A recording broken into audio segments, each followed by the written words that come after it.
私たちは思っている以上に大きな力と可能性を持っているのです。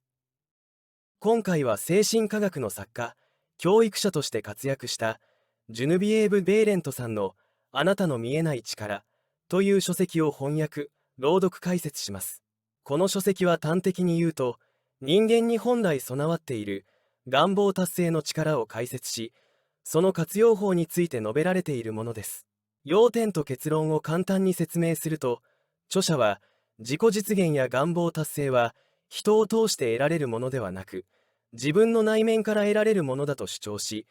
そのための手段として目に見えない力であるビジュアライゼーションやアファメーション、信仰といった方法を挙げています。ビジュアライゼーションとは心に思い描く心象風景、アファメーションはポジティブな自分への言葉かけ、祈りを指します。これらを適切な形で用いることで、あなたの望みが叶う力が働くのです。いわゆる引き寄せの法則に類する内容ですので、その考え方を強化したい方には特におすすめの書籍です。原文を直訳した内容になりますので、意味が分かりにくいと感じる部分もあるかと思いますが、そこはリラックスして想像力を働かせながら聞き込むことで、その考え方が腑に落ちてくるはずです。方法論自体は決して難解なものではありませんので、誰でも今すぐに取り組めるものです。聞いておいて損はない内容です。この動画があなたの自己実現や願望達成の力になれば幸いです。それではスタートです。あなたの目に見えない力。ジュヌビエーブ・ベーレント。著者について。ジュヌビエーブ・ベーレントは精神科学のマスターであるトーマス・トロワードの唯一の個人生徒でした。あなたの目に見えない力は強力でありながらシンプルなガイドです。この本はトーマス・トロワードが教えたビジュアライゼーションやその他のプロセスの力を使って人生を変える方法を教えてくれます。ベーレント氏は、私たちは皆自分が思っている以上に大きな力と大きな可能性を持っており、視覚化することはそれらの力の中で最も偉大な力の一つです。それは私たちの観察に別の可能性をもたらします。私たちが少し立ち止まって考えると、私たちは宇宙にとって次のことに気づきますと述べています。そもそも存在するということは宇宙的な心の結果でなければなりません。1912年から1914年までジュヌビエーブ・ベーレントの人生はトーマス・トロワードの知恵と哲学だけに焦点を当てていました。その影響力と説得力のあるアイデアは今日ニューソートとして知られる精神的哲学の基礎の多くを提供しました。精神科学への認識が形になりつつあった時、トロワードはこの知識を永続させ、世界と共有できるただ一人の生徒に自分の個人的な洞察を伝えました。あなたの目に見えない力は依然としてベーレントの最も強力で人気のある作品です。トロワードで学んだ後、ベーレントはニューヨーク市で伝道を開始し、そこでビルダーズ学校を設立し、1925年まで運営しました。その後、ロサンゼルスに別の学校を設立し、その後35年間、北米中の他の主要都市を巡回しました。はじめに、これらのページは、あなたの欲望を達成するための鍵を提供すること、そして、あなたが望むものを手に入れるためには、恐怖をあなたの意識から完全に追放する必要があることを説明する目的で書かれています。もちろん、これはあなたの所有欲が、より大きな幸福への願望に基づいていることを前提としています。例えば、あなたはより多くのお金、土地、友人を所有することで、より幸せになれると感じており、これらのものを所有したいという願望は、それらを所有することで自由と満足感がもたらされるという確信から生じます。所有しようとする努力の中で、あなたに最も必要なことは、常に最高の自分であり続けることであることに気づくでしょう。ある朝、授業が終わった後、一人の男性が私のところに来て、悲しいことにお金が必要なので、物資の援助の言葉を話してもらえないかと尋ねました。彼は私に5ドル札を差し出し、こう言いました。奥様、それは私が世界中で持っている全財産の半分です。私には借金があります。私の妻と子供は適切な服を着ていません。実際のところ、私はお金を持っているはずです。私は彼に、お金は差別化された物質の象徴であり、この物質はすべての空間を満たし、まさにその瞬間に彼の前に存在し、彼が必要とするお金として現れるだろう、と説明しました。しかし、と彼は疑問を呈した。それは遅すぎるかもしれない。私は彼に、それは永遠に存在するものなので、遅すぎることはないと言いました。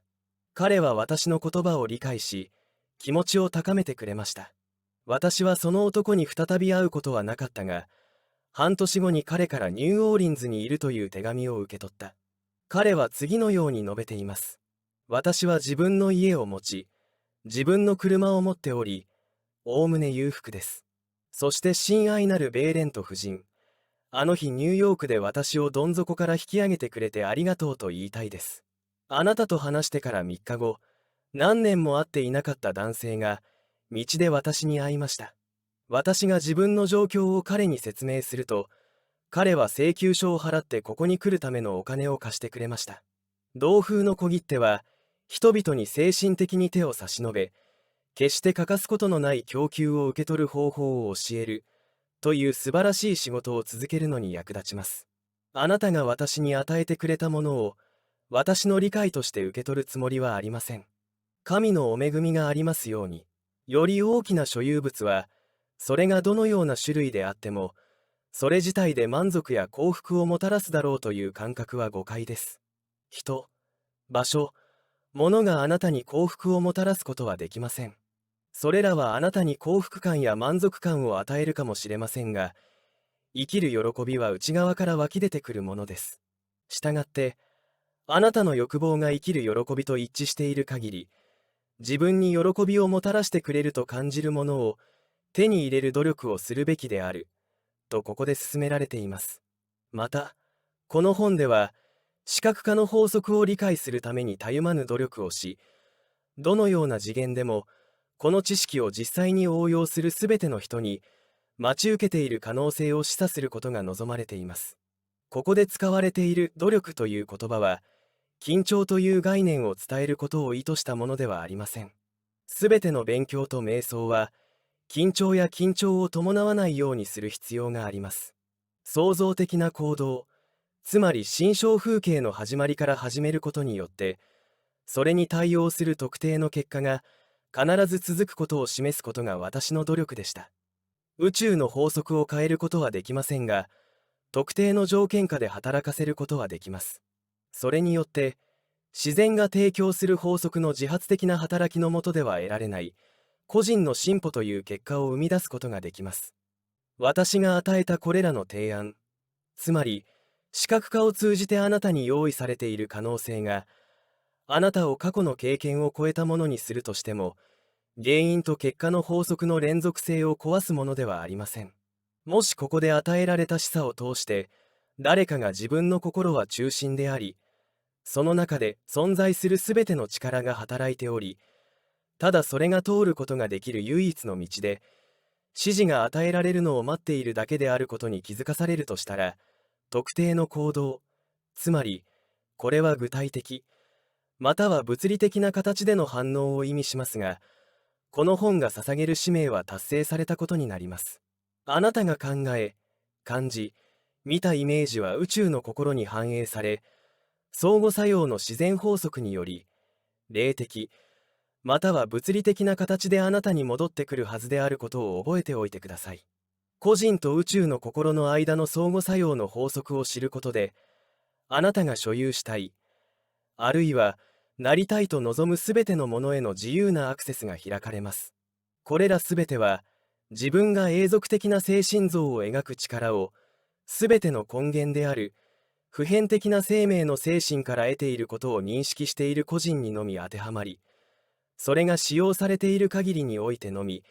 建設的に使用することができるということを、しっかりと心に留めておかなければなりません。そしてそれを生み出したスピリットの性質との調和を保っています。これを確実にするためには、この普遍的な根源の霊、つまり息子の霊との関係に関する個人の考えが逆転してはならず、それを通して親の心が作用し反応するのです。このように条件付けられれば、あなたが自分自身をどのように考え、感じようとも、創造的な生命の精神は、対応する反応の中で忠実に再現されるはずです。これが、自分自身や自分の事柄を、物理的な目には見えないものの、既存の事実として自分が望んでいる通りに描き、自分の絵の中で生きる大きな理由です。自分自身の心は、根源のスピリットの投影であることを常に認識しながら、これを行うための誠実な努力は、あらゆる点で最善のものは、自分のものであることを証明するでしょう。ジュヌビエーブ・ベーレンド、ロサンゼルス、カリフォルニア州、1929年5月。第1章。視覚化の順序。視覚化能力の訓練は、あなたの心を秩序に保ち、規則正しい方法で人生をより楽しくするために必要なものを引き寄せます。自分の願望を意図的にイメージし、そのイメージを慎重に検討する練習で自分自身を訓練すれば、すぐに自分の思考や願望が、これまでよりも整然とした行列を描いて進んでいることに気づくでしょう。秩序ある精神状態に到達すると、精神的に常に急いでいる状態ではなくなります。急ぐことは恐怖であり、従って破壊的です。言い換えれば、あなたの理解力が自分の心の願望を視覚化し、それを意志で保持する力を把握すると、引き寄せの法則の調和の取れた振動によって、そのイメージの実現に必要なすべてのものを引き寄せます。秩序は天の第一法則であり、視覚化は物事を自然な秩序に置くため、視覚化することは天的なものに違いないことがわかります。意識しているかどうかにかかわらず、誰もが視覚化します。視覚化することが成功の最大の秘訣です。この偉大な力を意識的に利用することで、あなたは何倍もの資源を引き寄せ、知恵を強化し、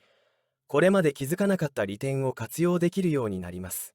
かつて、ある女性が不動産の売却について私のところに相談に来ました。私が彼女に、不動産が売却された場合と全く同じように、頭の中で詳細を検討しながら売却のイメージを描く方法を説明した後、1週間後に彼女がやってきて、ある日、通りを歩いていた様子を私に話しました。まだ行ったことのない、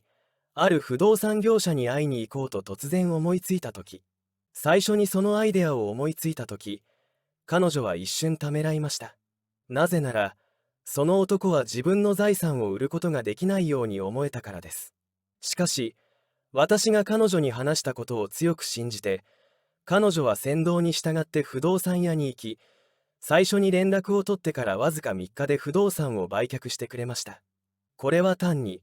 需要と供給の自然法則に従っているだけです。私たちが今空を飛べているのは、誰かが自然法則を変えることができたからではなく、飛行機械の発明者が自然法則の適用方法を学び、それを秩序正しく利用することで望ましい結果を生み出したからです。自然の力に関する限り、最初から何も変わっていません。ザ・イヤーワンには飛行機は存在しなかった。なぜなら、その世代の人たちは、このアイデアを現実的で実行可能な可能性として想像できなかったからである。それはまだ行われていないし、実行することはできないという議論があった。しかし、実用的な飛行機械のための法律と材料は、当時も現在も存在していました。トロワード氏は、飛行機と無線電信から彼が学んだ大きな教訓は、前例に対する原則の勝利であり、過去のすべての経験の蓄積された反対の証言にもかかわらず、アイデアを論理的な結論に導き出すことである、と語ります。このような例を目の前にすると、公開されるべきさらに大きな秘密があることを認識する必要があります。また、心の欲望を収めた秘密の部屋を開けるための鍵は、あなた自身の中に持っているということも。この鍵を使って、あなたの人生を、まさにあなたが望む通りにするために必要なのは、あらゆる外部の目に見える状態の背後にある目に見えない原因を注意深く調査することだけです。そうすれば、これらの目に見えない原因を自分の概念と調和させれば、現時点では空想に見える可能性を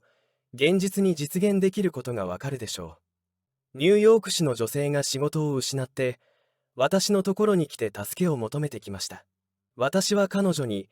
常に供給が与えられるという言葉を語り、彼女が夢見ていたものの現実には実現できなかった立場にある女性を心の中で見ることで、その言葉を強めました。その日の午後、彼女は電話で、まさに自分が望んでいたようなポジションに就いたばかりで、自分の感覚が信じられないと言った。雇用主は彼女に、彼女のような女性を何ヶ月も求めていたと告げた。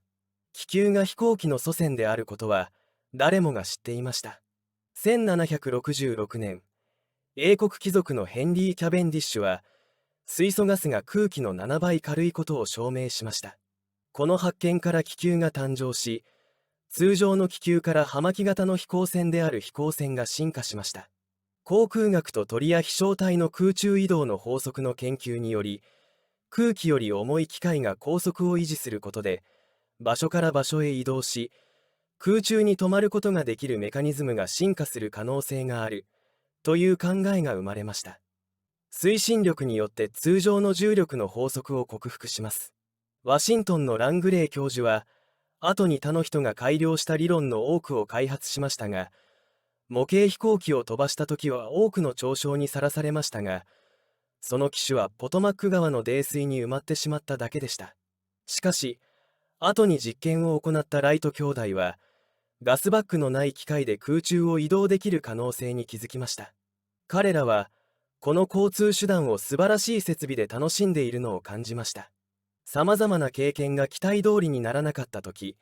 兄弟の一方がもう一方にこう言ったと言われています。大丈夫、お兄さん。私があの機械に乗っているのが見えます。そしてそれは簡単に、そして安定して移動します。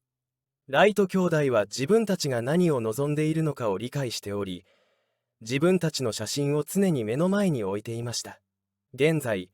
航空交通は急速に発展しており、近い将来、それが自動車と同じくらい普通の移動手段になるだろう、と誰もが確信しています。視覚化すること、あるいは心の中で絵を描くことにおいて、あなたは自然法則を変えようとしているわけではありません。あなたはそれらを満たしています。視覚化の目的は、精神的にも物理的にも物事を規則正しい順序に戻すことです。想像力を活用するこの方法が、自分の願望を次々と現実的で物質的な達成に導くことに気づくと、あなたの言葉の中心に中心的な発電所がある、神秘的だが絶対に衰えることのない引き寄せの法則に対する自信が生まれます。ビジュアライゼーション、思考になります。それを揺るがすものは何もありません。他人から何かを奪う必要があるとは決して感じません。あなたは、求めることと求めることには、受け取ることと見つけることの相関関係があることを学びました。あなたがしなければならないことは、あなたのビジュアライゼーションの欲望が提供する思考型に、宇宙の可塑性物質が流れ込み始めることだけであることをあなたは知っています。第2章。あなたが望むものを自分自身に引き寄せる方法。思考像を形成できるようにするあなたの内なる力が存在するすべての出発点です。本来の状態では、それは未分化で、形のない生命の物質です。あなたの思考像は、いわば、この形のない物質が形をなすモデルを作ります。視覚化すること、つまり、物事や状態を自分の望む通りに心の中で見ることは、あなたの中にある特別な力を凝縮したものであり、それはイメージング能力の最高の象徴の一つである、幻灯機のレンズと比較することで説明できるでしょう。それは、創造性の精神が主導権と選択の面で、あるいは集中して特化した形で働くという考えを、驚くほど明確に示しています。このスライド写真は、あなた自身の心象風景を示しています。あなたが意志の明かりを灯すまでは、心の灯火の中に見えません。つまり、あなたの中にある創造的な生命の霊が、その働きをしているという絶対的な信念を持って、あなたは自分の願望に火をつけるのです。ご霊上の意志の光の安定した流れによって、あなたの望む絵が物理世界のスクリーンに投影されます。それはあなたの心の中に描かれたスライドの正確な再現です。ある女性が、夫を元に戻すための助けを求めて、私のところに来ました。彼女は、彼なしではとても不幸で孤独であり、再会を切望していると語った。私は彼女に、愛も保護も失うことはできない。それは両方とも彼女のものだから、と言いました。彼女は夫を再び取り戻すために何をすべきかを尋ねました。私は彼女に直感の偉大な力に従い、夫は完全に自由であり、夫が本来あるべきすべてを体現しているものである、と考えるように言いました。彼女はとても幸せそうに去っていきましたが、数日後に戻ってきて、夫が再婚するために離婚を望んでいることを私に告げました。彼女はかなり動揺しており、前回の面接で与えられた指示に従うことに、明らかに意志を緩めていた。もう一度私は彼女に、命のご霊の愛に満ちた保護が、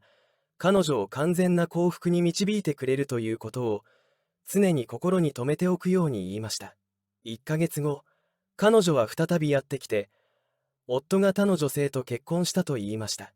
今度は彼女は完全に精神的な支配力を失っていた。私が以前と同じように、彼女にその言葉を繰り返すと、彼女は落ち着きを取り戻しました。2ヶ月後、彼女は喜びに満ちて私のところに戻ってきました。彼女の夫は彼女のところに来て、許しを請い、彼女なしでは幸せになれないのだから、自分が犯したひどい間違いを彼女に告げた。彼らは今、幸せに一緒に暮らしており、少なくとも彼女は自分の意志を使って自分の描いた欲望をしっかりと保持する必要性を学びました。思い描いた思考に反するすべての思考や感情を抑制するほどの安定した意志なしに視覚化することは、光のない幻灯と同じくらい役に立たないでしょう。一方、あなたの意志が十分に発達していて、もしを持たずに思考と感情の中で自分のイメージを保持できる場合、自分の思考が大きな引き寄せの力であることに気づくだけで、幻灯機に入れられた写真のスライドがスクリーンに表示されるのと同じくらい、あなたの精神的なイメージが現実世界に確実に投影されます。幻灯の中に光を常に映しながら映像を映してみると、不確かな意志のような効果が生まれます。写真のスライドの後ろに強い安定した光があるのと同じように、写真の後ろに常に強くて安定した意志があることが必要です。あなたが自分の絵を描く時の喜びに満ちた確信は、非常に強力な信仰の磁石であり、それを消し去ることはできません。あなたは自分の供給源がどこにあるのかを知り、与えられた指示に対するその確実な反応に依存しているので、これまでよりも幸せになっています。結局のところ、幸福はすべての人間が望んでいることの一つであり、ビジュアライゼーションを学ぶことで、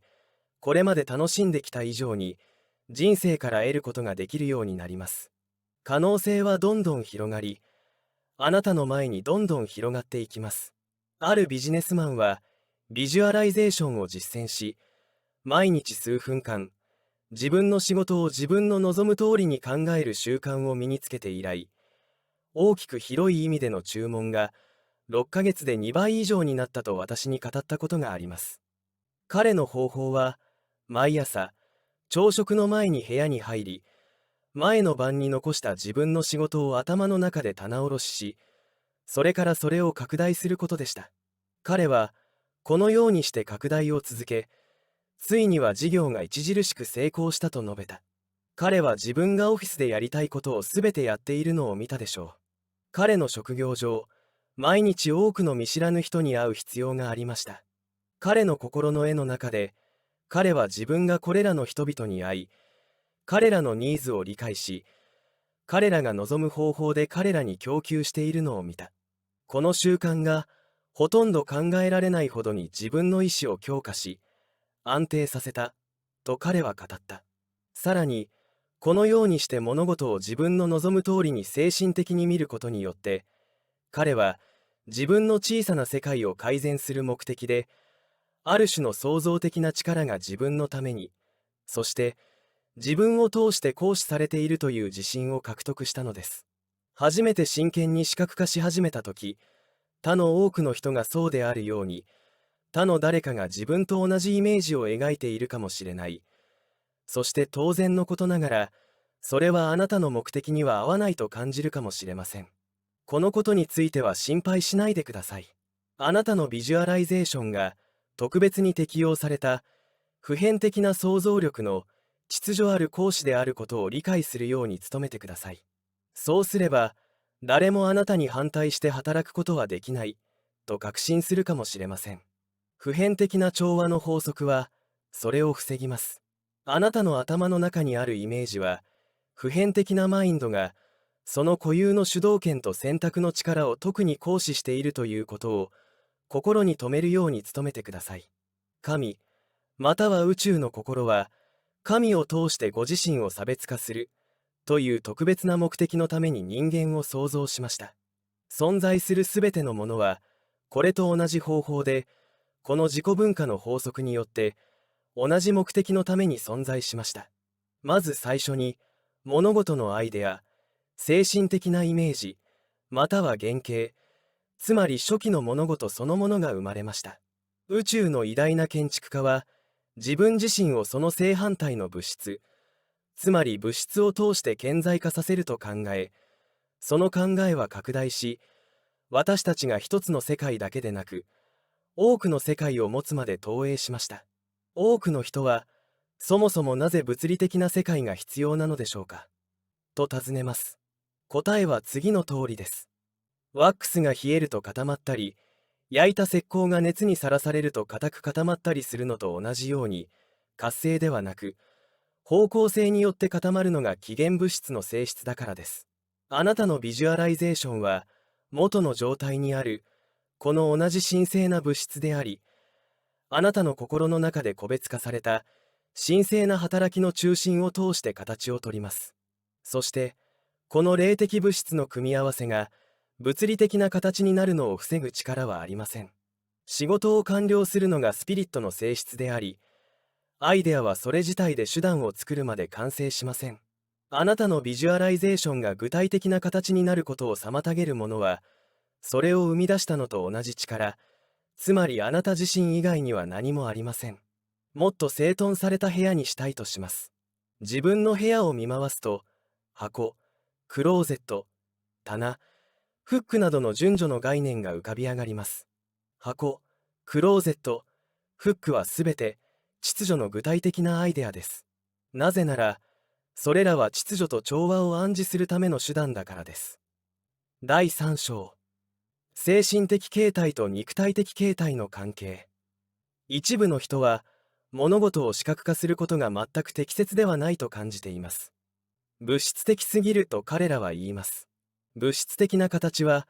個人の観点からスピリットを自己認識するために必要であり、これが創造的なプロセスを進めるための手段です。したがって、物質は幻想やあってはならないものであるのとは程遠く、物質はスピリットの自己分化に必要な経路です。しかし、視覚化から謎を取り除き、それを論理的基盤に置くために、皆さんを長くて退屈な科学的推論に導くことは、私の望みではありません。当然のことながら、これは各個人が独自の方法で行うことになります。私の唯一の願いは、私が知っている最も簡単な方法、それがトロワードが私を導いてくれる道であることを、あなたに指摘することです。あなたも、私と同じように、視覚化に関する唯一の謎は、普遍で容易に理解できる法則に支配され、形をなす生命の謎である、という結論に達すると確信します。私たちは皆、自分が思っている以上に、大きな力と大きな可能性を持っています。そして視覚化することはこれらの力の中で最も偉大な力の一つであり、私たちの観察に他の可能性をもたらします。私たちが少し立ち止まって考えると、そもそも宇宙が存在するためには、それは宇宙の心の結果でなければならないことがわかります。宇宙の心は、すべての個人の心を特定の一般的な行動の統一に結びつけ、それによってすべてのものを現実として生み出す。そして幻想など何もありません。もしあなたがトロワードのこの考えを受け入れ、先入観なく、それを瞑想するなら、具体的で物質的な形が、創造的なプロセスに絶対に必要であることがきっとわかるでしょう。また、その物質は幻想ではなく、生命がそれ自体を区別するために必要な経路である。物質を正しい順序で、スピリットの対極にあるものとみなせば、両者の間にいかなる対立も見出されないでしょう。それどころか、それらは一緒になって一つの調和の取れた全体を構成します。そして、これに気づくと、視覚化の練習中に、原因から結果へ、最初から最後まで取り組んでいると感じます。実際には、あなたの精神的なイメージは、根源的なスピリットの特殊な働きです。トロワードが言うように、太陽系形成の原料は、全宇宙に普遍的に分布しているということを示すために、純粋に科学的な内容で何時間も語り続けることもできるでしょう。しかし、調査によると、天には何百万もの太陽が散りばめられている一方で、宇宙活動の兆候を示さない空間も存在することが分かっています。これが真実であるならば、ある場所で宇宙活動を開始し、他の場所を通過しながら、その原材料が等しく、入手可能な何かが存在するに違いない。最初に考えてみると、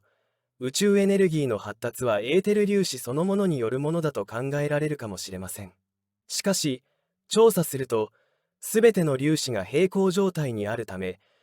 空間全体に均等に分布している媒質では、これは数学的に不可能であることがわかります。したがって、どの粒子も、それ自体が他の粒子よりも大きな運動を引き起こす力を持っているわけではありません。このようにして、最初の運動は、一次物質の粒子内、および粒子を通して作用するものの、粒子自体ではないことがわかります。私たちがスピリットについて話すとき、これを意味します。普遍的な物質を存在させたのと同じ力が、あなたの個人的な思考や精神的なイメージを物理的な形にもたらします。威力に差はありません。唯一の違いは、程度の違いです。力も物質そのものも同じです。あなたの精神的なイメージを作り上げる場合にのみ、それはその創造的エネルギーを普遍的なものから特定のものへと移し、その特定の中心である、あなたの心から同じように確実に働いています。第4章、心象の操作。大型電話システムの操作は、直輸として使用されることがあります。メイン、つまりヘッドセントラルは多くのブランチセントラルに細分化され、すべてのブランチはメインセントラルと直接接続されており、個々のブランチはそれぞれその存在の源を認識し、すべてをそのセントラルヘッドに報告します。したがって、何らかの性質の支援が必要な場合、新しい供給品、困難な修理など、必要な視点はすぐに中央の視点に行きます。たとえ同じ組織に属していても、電信システムの主要な中心部に、その困難、または成功を言及することは考えられません。これらのさまざまな支部の中心は、いかなる困難に対する唯一の解決策も、自分たちが投影され、常に執着している中心から来なければならないことを知っています。もし私たちが、宇宙の心の個々の枝として、自信を持って同じように、自分の困難を自分が投影された源に言及し、その源が提供する救済策を使用するなら、私たちはイエスが次のように言った意味を理解するでしょう。そうすればあなた方は受け取るであろう。私たちのあらゆる要件が満たされます。確かに父親は子供を養わなければなりません。木の幹は必ず枝を養います。ある男性が非常に苦しんで私のところにやってきて、南部で家を失いそうだと言いました。彼自身の言葉によれば、それは根っからの抵当権が設定されており、債権者が差し押さえるつもりだったという。それは彼が生まれ、青年期まで成長した家であり、それを失うことを考えると、金銭的な観点からだけでなく、感情的な連想の観点からも、彼の心と精神は悲しみでいっぱいになりました。私は彼に、彼を存在させた力は、彼を通してその無限の供給を表現する目的で、そうしたのだと説明しました。彼自身の意識以外に、彼をその源から切り離すことができる力は、地球上に存在しないし、実際には、その時彼は切り離されないであろう。私は彼に、それを持っていると説明しましたが、それがそこにあることを認識できず、今、あなたの中に無限の物質が現れています。と言いました。翌週の日曜日、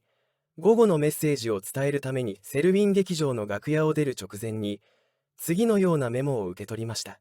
ニューヨークの南部にある私の家は救われました。お金は最も奇跡的な方法で届き、住宅ローンを完済するのに十分な額を電報で送りました。今日の午後、この素晴らしい力について人々に伝えてください。あなたは私がそうしたと確信しているかもしれません。生物であれ、無生物であれ、すべてのものは、それ自体では目立たない力によって存在や卓越性を呼び出されるのだと彼らに説明しました。心の絵を生み出す力、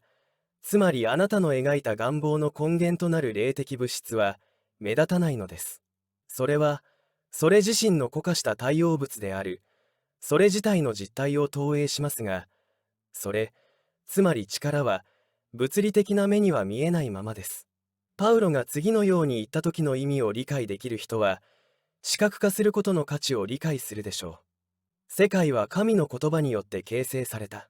目に見えるものは、実際に現れるものからできているわけではありません。あなたの描いた願望が物質的な証拠になるという考えには、何も珍しいことや神秘的なことはありません。それは普遍的な自然法則の働きです。世界は普遍的な心の自己実行によって投影されており、これと同じ行為が、その個別化された部門である人間の心の中で起こっています。頭にかぶった帽子から足のブーツに至るまで、世界中のすべてのものは始まりを念頭に置き、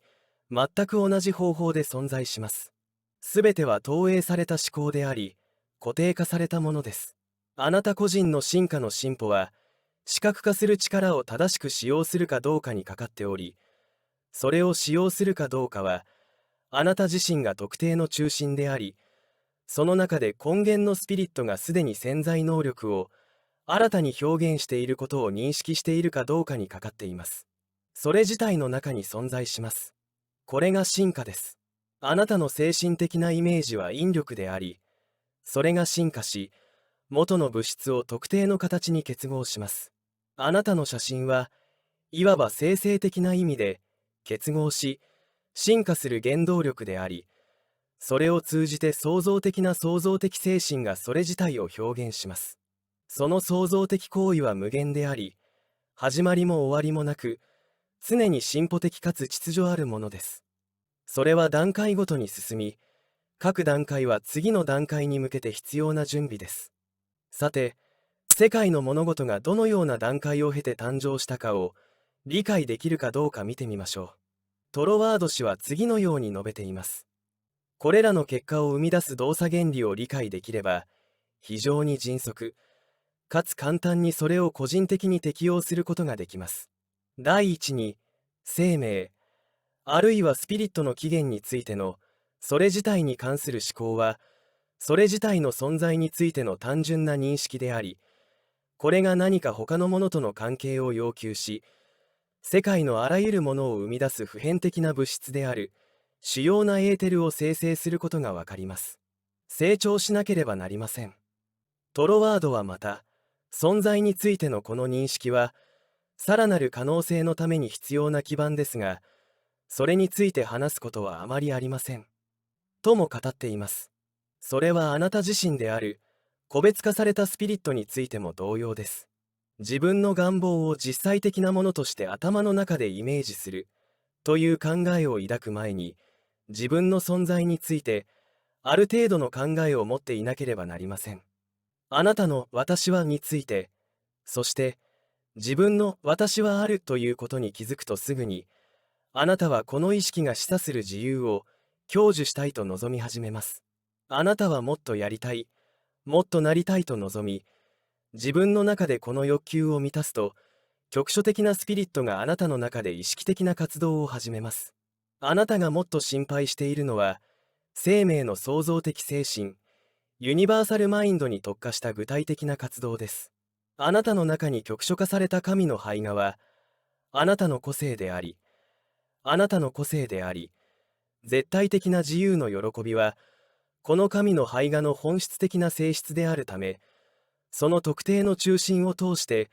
それを享受しようと努めるのは自然なことです。そして、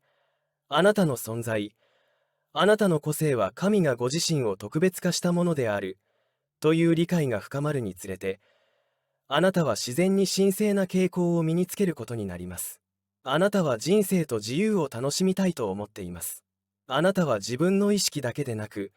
自分の事柄においても自由を望んでおり、そうするのは当然のことです。この進歩的な願いには、常にかすかな思いが浮かんでいます。あなたの願いとあなたの認識が、強烈な欲求に成長するにつれて、この欲求は明確な精神的なイメージになります。例えば、音楽を勉強している若い女性は、家で練習するためにピアノがあればいいのにと思っています。彼女はピアノがとても欲しいので、心の中で、それが部屋の一つにあるのが見えるほどです。彼女はピアノの写真を手にし、リビングルームの隅にピアノがあることの喜びと利点を頭の中で思い返します。ある日、彼女はそこに、まさにイメージしていた通りのものを見つけました。自分が誰であるか、どこから来たのか、自分の存在の目的は何か、自分が意図されている目的をどのように達成するのかについての理解を深めていくにつれて、あなたはますます完璧な中心となり、創造的な人生の精神はそれ自体を楽しむことができます。そして、すべての空間を満たす創造的なプロセスは一つだけであり、その可能性は普遍的であれ個別的であれ、同じであることに気づくでしょう。さらに、目に見えるものであろうと、目に見えないものであろうと、そこに存在するすべてのものは、思考の局所的な活動、または精神的なイメージにその起源があります。これにはあなた自身も含まれます。なぜなら、あなたは局所化された宇宙の精神であり、同じ創造的な活動が行われているからです。あなたを通して配置します。さて、あなたは間違いなく、なぜ世界にはこれほど病気や不幸が多いのか、疑問に思っているでしょう。世界を存在させたのと同じ力と知性が、人間の心の中で働いているとしたら、なぜ、それが強さ、喜び、健康、豊かさとして現れないのでしょうか。単にその願望を頭の中でイメージし、意志を持ってそれを持ち続け、不安を感じることなく、その願望を実現するために必要と思われることを、外側の面で行うだけで、その願望が満たされるのであれば、そのような理由はないように思われます。病気や貧困の存在、確かに誰も望んでいません。第一の理由は、生命の法則の作動原理をわざわざ調べようとする人がほとんどいないということです。もしそうなら、彼らはすぐに私たちが目にしている病気や貧困には必然性がないことを納得するでしょう。彼らは視覚化することが原則であり、誤りではないことを理解するでしょう。束縛から解放してくれる、この単純だが、絶対に失敗しない法則を研究する価値がある、と感じた人が何人かいます。しかし、レース全体としては、研究に必要な時間を割くつもりはない。単純すぎるか、難しすぎるかのどちらかです。彼らは、1から2日かけて視覚化することを少し理解しながら、自分の願望をイメージすることもありますが、多くの場合、それは1時間程度です。あなたが望んでいる通りの物事や、条件に囲まれている自分を、精神的に見ることに固執するなら、創造的なエネルギーがその物質をあなたの思考の傾向が示す方向に送ることが理解できるでしょう。ここに自分の考えを心の絵の形で保持する利点があります。ニュージャージー州のハードウェアビジネスに携わる男性が非常に悩んで私のところにやってきました。2週間以内に何か起こらなければ彼は破産しなければならないだろう。彼は視覚化について聞いたことがないと言った。私は彼にビジネスが失われるというイメージではなく、ビジネスが増加するという心のイメージを作成する方法を説明しました。約1ヶ月後、彼はとても満足して戻ってきて、どのように成功したかを私に話してくれました。彼は、借金はすべて返済しました。店には新しい商品がいっぱいです。と言いました。当時、彼のビジネスは確固たる基盤を築いていました。彼の信仰を見るのは美しかったです。自分の絵に熱意と信念を込めれば描けるほど、それはより早く目に見える形になり、願望を秘密にしておくことで熱意はさらに高まります。あなたが生きている魂にそれを話した瞬間、その瞬間、あなたの力は弱まります。あなたの力、つまり引き寄せの磁石はそれほど強くないので、そこまで到達することはできません。あなたの心と外なる自己との間の秘密がより完全に守られるほど、より多くの活力をあなたの引き寄せる力に与えることができます。人は自分の悩みを弱め、頭から追い払うために悩みを打ち明けます。そして、考えが外に出ると、その力は消えてしまいます。自分自身と話し合って、さらには書き留めてから、紙を破棄してください。しかし、これは、あなたがそうすべきだと考える特別な方針に基づいて、権力に自分の構想を練り上げるよう、熱心に努力すべきだという意味ではありません。その方法ではすぐに疲れ果ててしまい、目的の達成が妨げられてしまいます。あなたが頭の中で思い描いている1万ドルを実現するために、必ずしも裕福な親戚が亡くなったり、誰かが路上で大金を失ったりする必要はありません。私が住んでいた建物のドアマンの一人は、私の部屋から出ていく訪問者たちの欲望の頭の中での描写の多くを聞いていました。平均的な欲求は500ドルでした。彼は5ドルの方が高いと考え、どこでどのように手に入れればよいのか全く分からずに、それを視覚化し始めました。私のオウムが窓から飛び出したので、中庭にいる男性たちに電話して捕まえてもらいました。一人がそれを捕まえ、指に噛みつきました。ドアマンは手袋をしていて、同じような怪我をすることを恐れず、それを掴んで私のところに持ってきてくれました。私は彼に奉仕の対価として、1ドル札を5枚渡しました。この突然の報酬に彼は驚いた。彼は、他の人が視覚化したという話を聞いただけで、たった5ドルで視覚化したと熱心に私に話しました。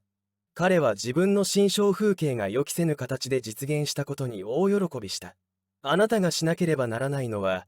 自分の心の願望を頭の中でイメージし、宇宙を存在させたのと同じ無限の力が、それ自体を楽しむ目的で、あなたを形にしてくれたことを常に意識しながら、自分の意志で、それを元気よく定位置に保持することだけです。あなたの中とあなたを通して、そして、それはすべての命、愛、光、力、平和、美、そして喜びであり、存在する唯一の創造的な力であるため、それがあなたに取り込まれ、あなたを通してどのような形をとるかは、あなたの思考によって与えられる方向によって決まります。あなたの中でそれは未分化であり、自己分配の目的で作られた道具、つまりあなたを通過しながら、与えられた方向に進むのを待っています。この力によって、あなたの思考を、ある形から別の形に移すことができます。あなたの心を変える力は、個別化された普遍的な力が主導権を握り、あらゆる思考に含まれる未形成の実態に方向性を与えることです。視覚化することで、この非常に敏感な物質に任意の形を与えることが世界で最も簡単です。少しの労力を費やすだけで誰でも行うことができます。自分の心は自分の世界に存在するすべてのものの未形成の物質が、それを通して無意識の形をとる中心であると本当に信じてしまえば、自分のイメージが必ずしも現実化しない唯一の理由は、基本原理に反する何かを導入したからです。非常に多くの場合、この破壊的な要素は、写真を変更する頻度によって引き起こされます。そのような変化を何度も経験した後、結局のところ、最初の願望が自分の望むものであると判断します。この結論に達すると、なぜそれが最初の写真であるのに、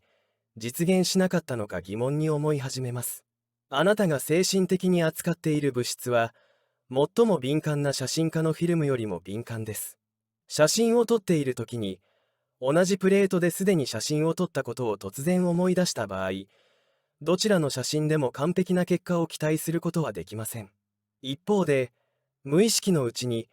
同じ皿に2枚の写真を撮ってしまったことがあるかもしれません。プレートが現像され、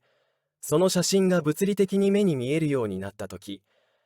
あなたは写真の原理を非難したり、なぜ自分の写真が満足のいく結果にならなかったのか、理解できずに困惑したりしません。あなたは、問題の主題の良好で、鮮明な画像を取得することが不可能であるとは感じません。最初から始めて、新しいプレートを置き、次回写真を撮るときはもっと注意することを決意するだけで、それができることがわかります。これらの行に従えば、満足のいく結果が得られるはずです。自分の頭の中にあるイメージを同じように進め、相応の自信を持って自分の役割を果たせば、結果は同じように完璧になるでしょう。視覚化の法則は、写真を規定する法則と同様に、絶対的なものです。実際、写真は視覚化の結果です。繰り返しますが、あなたの願望の実現は特定の人物や条件次第である、という考えのせいで、この力の悪用により、あなたの願望の実現を視覚化する結果が不完全になったり、あなたの願望が遅れたりする可能性があります。根源原理はいかなる人、場所、物にも決して依存しません。それには過去がなく、未来もわかりません。法則は、生命の根源的な創造原理は、今ここにある普遍的なものであり、永遠に続くものである、ということです。独自の車両を作成し、それを介して運行します。したがって、過去の経験はあなたの現在のイメージには何の関係もありません。したがって、たとえそれがあなたにとって合理的であるように見えても、それが自然ではないかもしれない経路を通じて、あなたの欲望を達成しようとしないでください。あなたが強く望んでいるものや意識は、正常で自然なものであり、自分の一部であり、自分の進化の一形態である、とあなたの気持ちは感じるべきです。これができれば、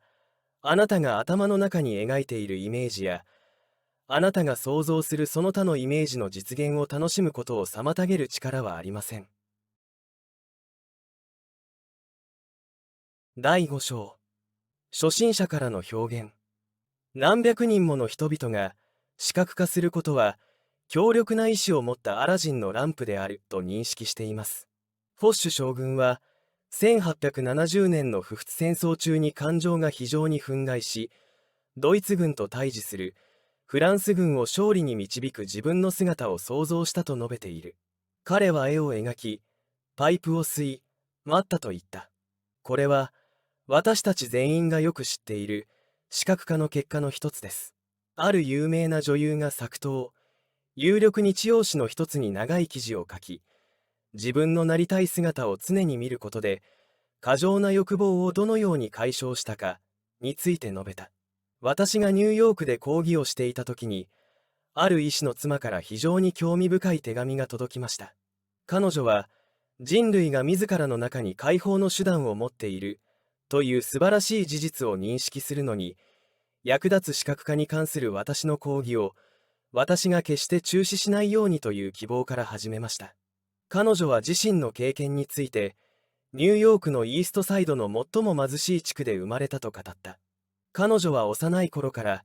いつか医師と結婚するという夢を抱いていました。この夢は、徐々に固定的な心のイメージを形成していきました。彼女が最初に得た地位は、医師の家族のメイドという立場でした。彼女はこの場所を去り、別の医師の家族のもとに移りました。雇用主の妻が亡くなり、医師は彼女と結婚した。それは長年思い描いていた憧れの結果だった。その後、彼女と夫は南部で果樹園を所有するというアイデアを思いつきました。彼らはそのアイデアを頭の中でイメージし、それが最終的に実現することを信じていました。彼女が私に送ってくれた手紙は、南部にある彼女の果樹園から届きました。彼女の2番目の心象風景が、現実化の光を見た。同じような性質の手紙が、毎日たくさん私に届きます。以下は、昨年5月にニューヨークヘラルド紙に掲載された事件です。アトランティックシティ、5月5日、彼女は老婦人でした。そして今日、警察法廷でクラレンス・ゴールデンバーグ判事の前で罪状認否が行われたとき、彼女はとても衰弱し、疲れ果てていました。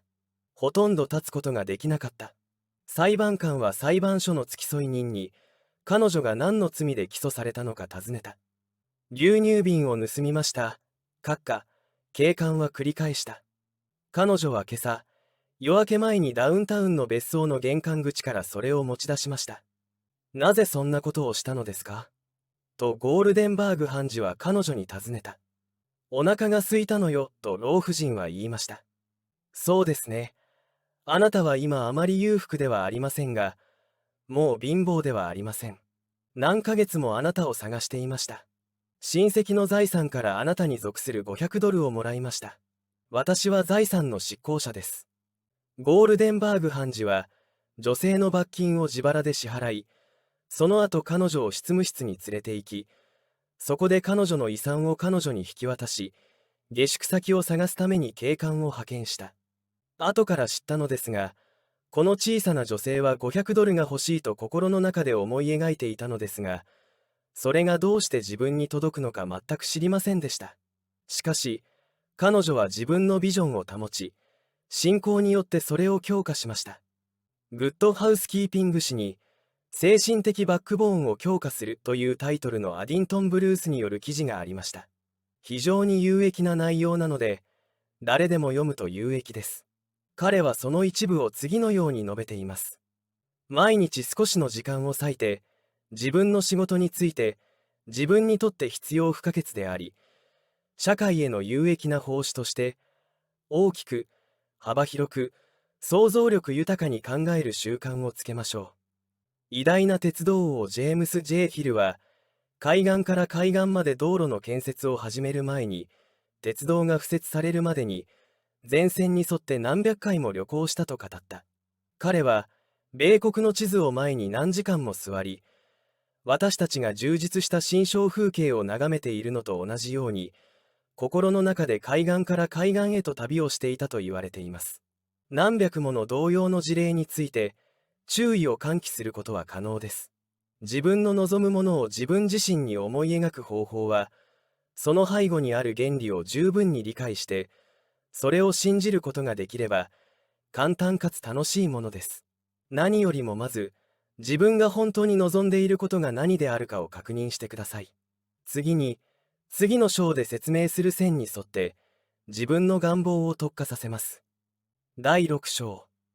頭の中でイメージを描くための提案。おそらくあなたは、自分が何らかの目的を持って生きてきた、と感じたいのでしょう。あなたは満足して幸せになりたいと思っています。健康でビジネスが成功すれば、満足感が得られると感じています。これが自分の望むものであるときっぱりと決心した後、あなたは自分自身が健康であり、ビジネスが自然に想像できる限り、大成功を収めている姿を思い描くようになります。明確なイメージを作るのに最適な時間は、朝食の直前と夜寝る前です。時間に余裕を持たせる必要があるため、通常よりも早起きする必要があるかもしれません。誰にも邪魔されない部屋に入り、視覚化の法則の実際の働きについて、数分間瞑想し、自問してください。目に見えない供給物にもっと早くアクセスするにはどうすればよいでしょうか。ある人は、快適さは床に座るよりも椅子に座った方がよく表現され、経験できると感じました。つまり、椅子の始まりはくつろぎたいという願いからでした。これで、ある種の椅子の画像が表示されました。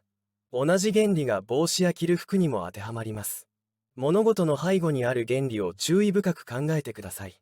それを個人的な経験として確立してください。それを自分の意識の中で事実にしてください。次に、窓を開け、深呼吸を10回ほど行い、その間に自分の周りに大きな光の円を描きます。息を吸いながら、この光の輪の中心に自分を保ちながら、大きな光線が輪から来て、体のあらゆる点に入り、みぞおちの中心に集まるのを見てください。体の中心点であるみぞおちで数分間息を止めてから、ゆっくりと吐き出します。これを行うとき、想像上の光線、またはスプレーが体を通って上り、足から降りて出ていくのを心の中で見てください。この想像上の光を精神的に全身に吹きかけます。呼吸法を終えたら、快適な直立椅子に座って、生命、物質はただ一つしかなく、宇宙のこの生命物質があなたの中に自己認識の喜びを見出していることを頭の中で知りましょう。あなたが肯定している言葉の真実性と刺激的な現実を感じるまで、この種の肯定を繰り返してください。それから写真を撮り始めます。これを徹底すれば、自分自身の思考力の表面の下にある深層意識に自分がいることに気づくでしょう。あなたの願望が意識状態であれ、所有物であれ、大小を問わず、最初から始めてください。家が欲しいなら、自分がどんな家を望んでいるのかを自分自身で見つめることから始めましょう。部屋、窓の位置、その他の細部に注意して、写真のリアリティを感じるのに役立ちます。自分がどれほど健康で、裕福で、幸せそうに見えるかを確認するために、家具をいくつか変えたり、鏡を覗いたりするかもしれません。現実を感じるまで、何度も自分の写真を見直し、次のような気持ちで、見たままをすべて書き留めます。そこにある最高のものは私のものだ。私の心は神の働きの中心であるため、私に制限はありません。そしてあなたのイメージは、太陽が輝くのと同じように、あなたの物理的な世界で確実に実現します。第7章。新しい状況を生み出すために思考力を使う際に覚えておくべきこと。1、どのような状況を生み出したいのかを正確に知ってください。次に、あなたの願望の達成が、さらにどのような結果をもたらすかを慎重に検討してください。2、思考を心象に留めることで、あなたは精神の創造的な活動を、この中心に集中させ、その力が均等にバランスされるようになります。3、視覚化することで客観的な精神が平衡状態になり、意識的にスピリットの流れを明確に認識された目的に向けることができ、逆方向の流れが思考に含まれないように注意深く守ることができます。4、あなたはまだ特定の形に分化していない素晴らしい位置エネルギーを扱っていること、そして心の働きによってそれを任意の特定の形に分化させることができるということを常に心に留めておかなければなりません。あなたの写真はこの創造的なエネルギーの流入が起こっているという事実を意識し続けるのに役立ちます。また、あなたの心の中のイメージによって、あなたは敏感な想像力に望んでいる方向を決定しており、これを行うことによって、あなたのイメージの外在化を確実なものにします。5、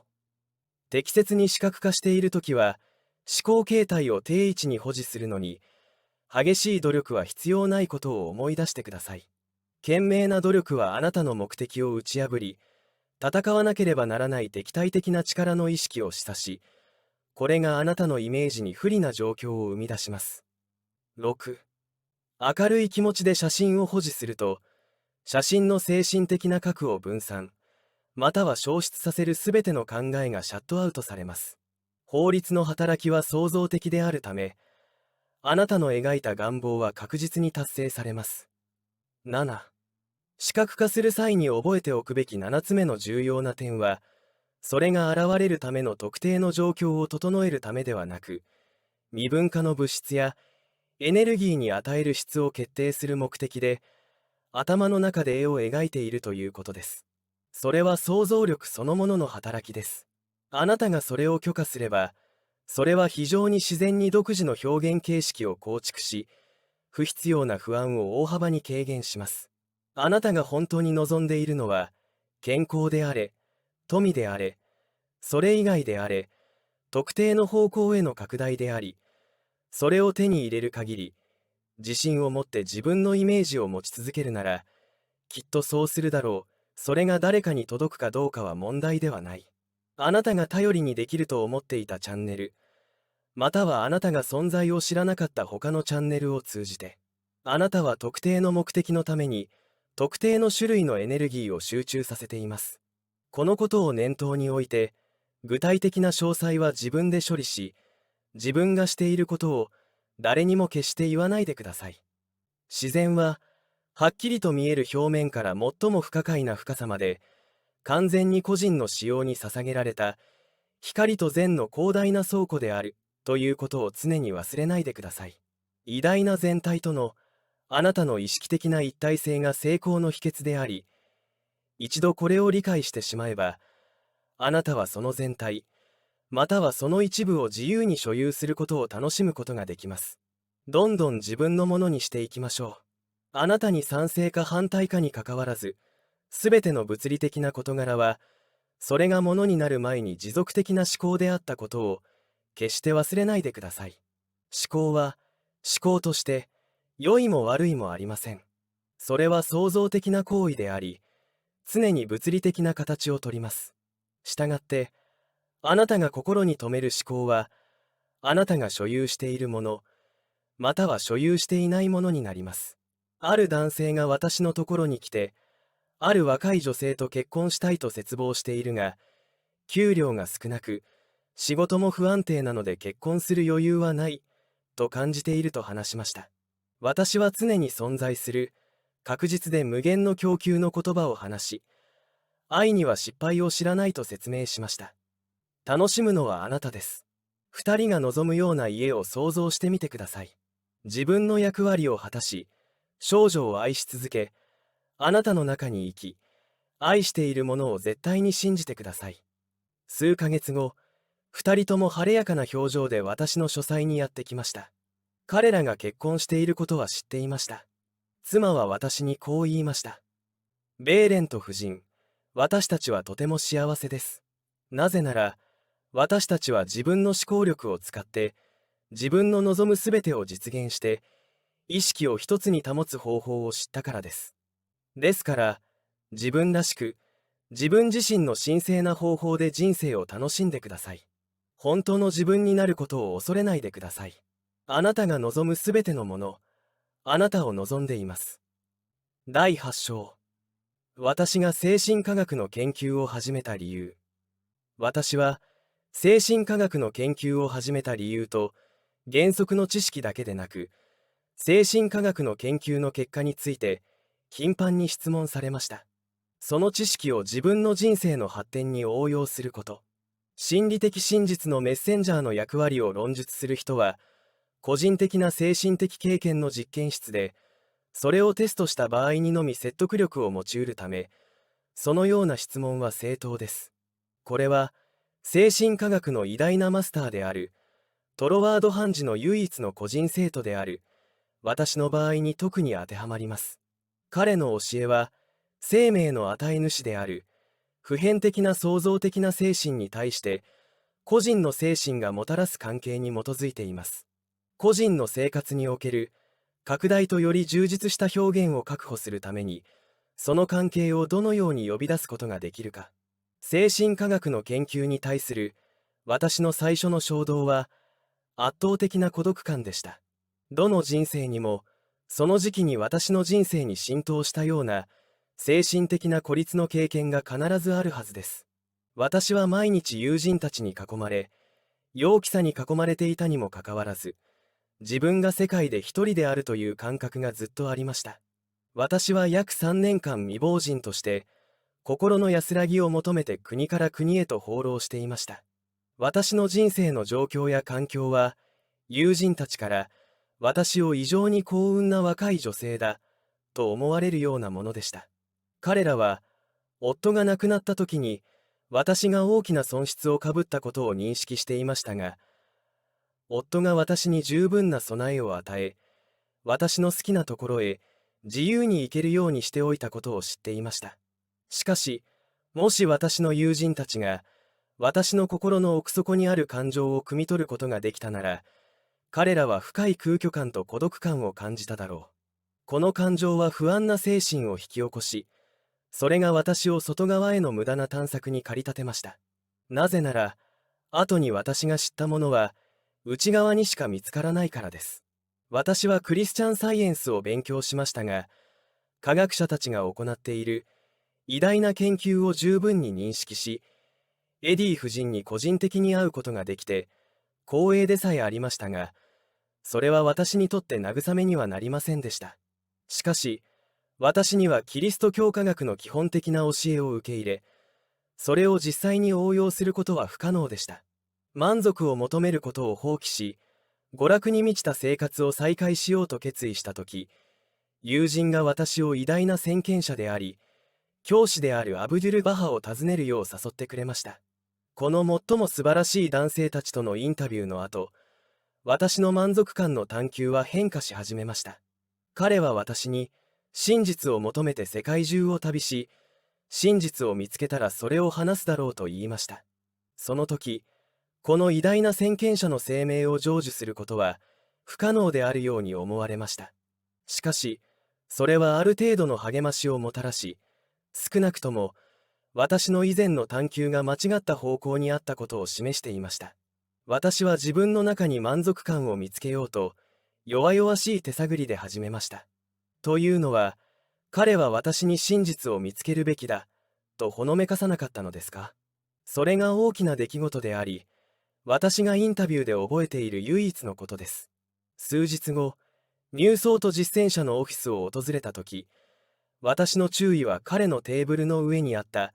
T. トロワード著、精神科学に関するエディンバラ講義というタイトルの本に引き寄せられました。トロワード氏が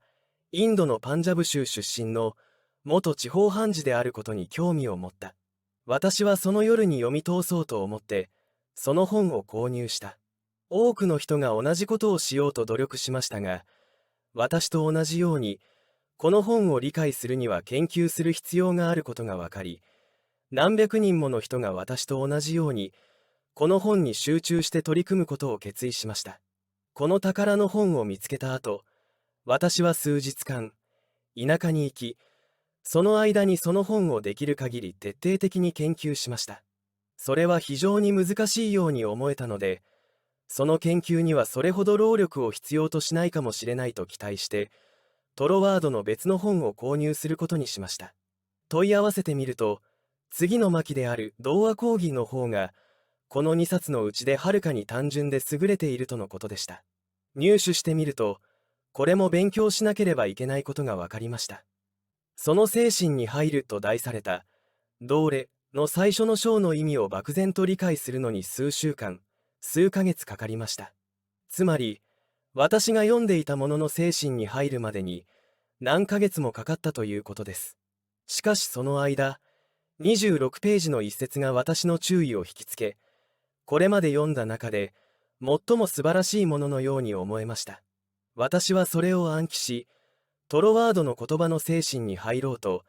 全身全霊で努力しました。その段落には次のように書かれています。私の心は神の働きの中心です。神聖な操作は常に拡大とより完全な表現を目的としており、これはこれまでの経験を超えた何か秩序ある順序や成長によって過去の経験に含まれていない全く新しい何かを生み出すことを意味します。したがって神はその固有の性質を変えることができないので、私に対しても同じように機能する必要があります。その結果、私が中心である私自身の特別な世界では、常にこれまでに起こった状況に先駆けて、新しい状況を生み出すために前進することになるでしょう。この段落を暗記するのに、私は努力を要しましたが、この目的に向けた努力の中で、この言葉は、ある種の刺激をもたらしているように思えました。その段落を繰り返すたびに、その精神に入り込みやすくなりました。その言葉は、まさに私が求めていたものを表現していました。私の願いはただ一つ、心の平安でした。私の中の神聖な働きが、より豊かな表現へと拡大し、ますます多くの満足感を生み出すことができる、と信じることが慰めになりました。実際、平安な心と、私がこれまでに知らなかった程度の満足感を生み出すことができました。この段落はさらに、私の中にある生命の輝きが、私の人生に何か全く新しいものをもたらす可能性があると感じ、深い興味を持って、私にインスピレーションを与えました。私は自分の過去の経験を消し去りたくはなかったが、それはまさにトロワードがそうはならない、と言ったことだった。神聖な手術は私の過去の経験を排除するものではありませんが、そこから抜け出すことは、私がこれまでに経験したことを超越する、いくつかの新しいことをもたらすでしょう。これらの言葉について黙想すると、ある種の楽しい気持ちがもたらされました。トロワードのこの一言が真実であることを、何の疑いもなく受け入れ、心から信じることができたら、どんなに素晴らしいことでしょう。確かに、神はその固有の性質を変えることはできません。そして、神の命が私の中で機能しているのですから、私には神が宿っているはずであり、私の中の神は、宇宙界で作用するのと同じように、作用するに違いありません。これは、私の状況、友人、条件の世界全体が、最終的には、私が中心となる満足と楽しみの世界になることを意味していました。これらすべては、私が自分の心をコントロールできるようになり、それによって、神のエネルギーがその周りに演奏できる、具体的な中心を提供できるようになるとすぐに起こります。確かに試してみる価値はありました。トロワードがこの真実を発見したなら、そのアイデアが私に私の使命をもたらしたのなら、なぜそうではなかったのか。その後、私は私を失意の状態から解放してくれた非常に素晴らしい言葉に気づき、世界にそれを与えてくれたその人と一緒に勉強しようと決心しました。当面の困難は資金の増加の必要性でした。第9章。私がどのようにして自分自身に$20,000を引き寄せたか。新たに明らかになった神の働きとの関係がテストされる経験の実験室で、最初の問題は金銭的な問題でした。私の収入は日常生活に必要なものには十分に規定されていましたが、トロワードが住んでいたイギリスに快適に行き、無期限に滞在して、彼のような偉大な教師のもとで学ぶには十分ではないようでした。それで、トロワードが生徒を受け入れたかどうか、あるいは彼が生徒を受け入れた場合に、私に資格があるかどうかを尋ねる前に、私は覚えていた段落を使い始めました。毎日、実際にはほぼ毎時間、次の言葉が私の心の中にありました。私の心は神聖な活動の中心であり、神聖な活動とは、これまでよりもより良いものへの拡大を意味します。エディンバラの講義で、引き寄せの法則について何かを読んだことがあり、原因と条件の章から視覚化についての漠然としたアイデアを集めました。そこで私は毎晩寝る前に、トロワードのもとに行って勉強するために必要と思われる希望額の$20,000を頭の中で思い浮かべました。毎晩寝室で想像上の$1000札20枚を数え、それからこの$20,000がイギリスに行って、トロワードに学ぶ目的であるという事実をより強調して心に刻みつけようと考えて、私は自分の考えを紙に書きました。写真では汽船の切符を買い、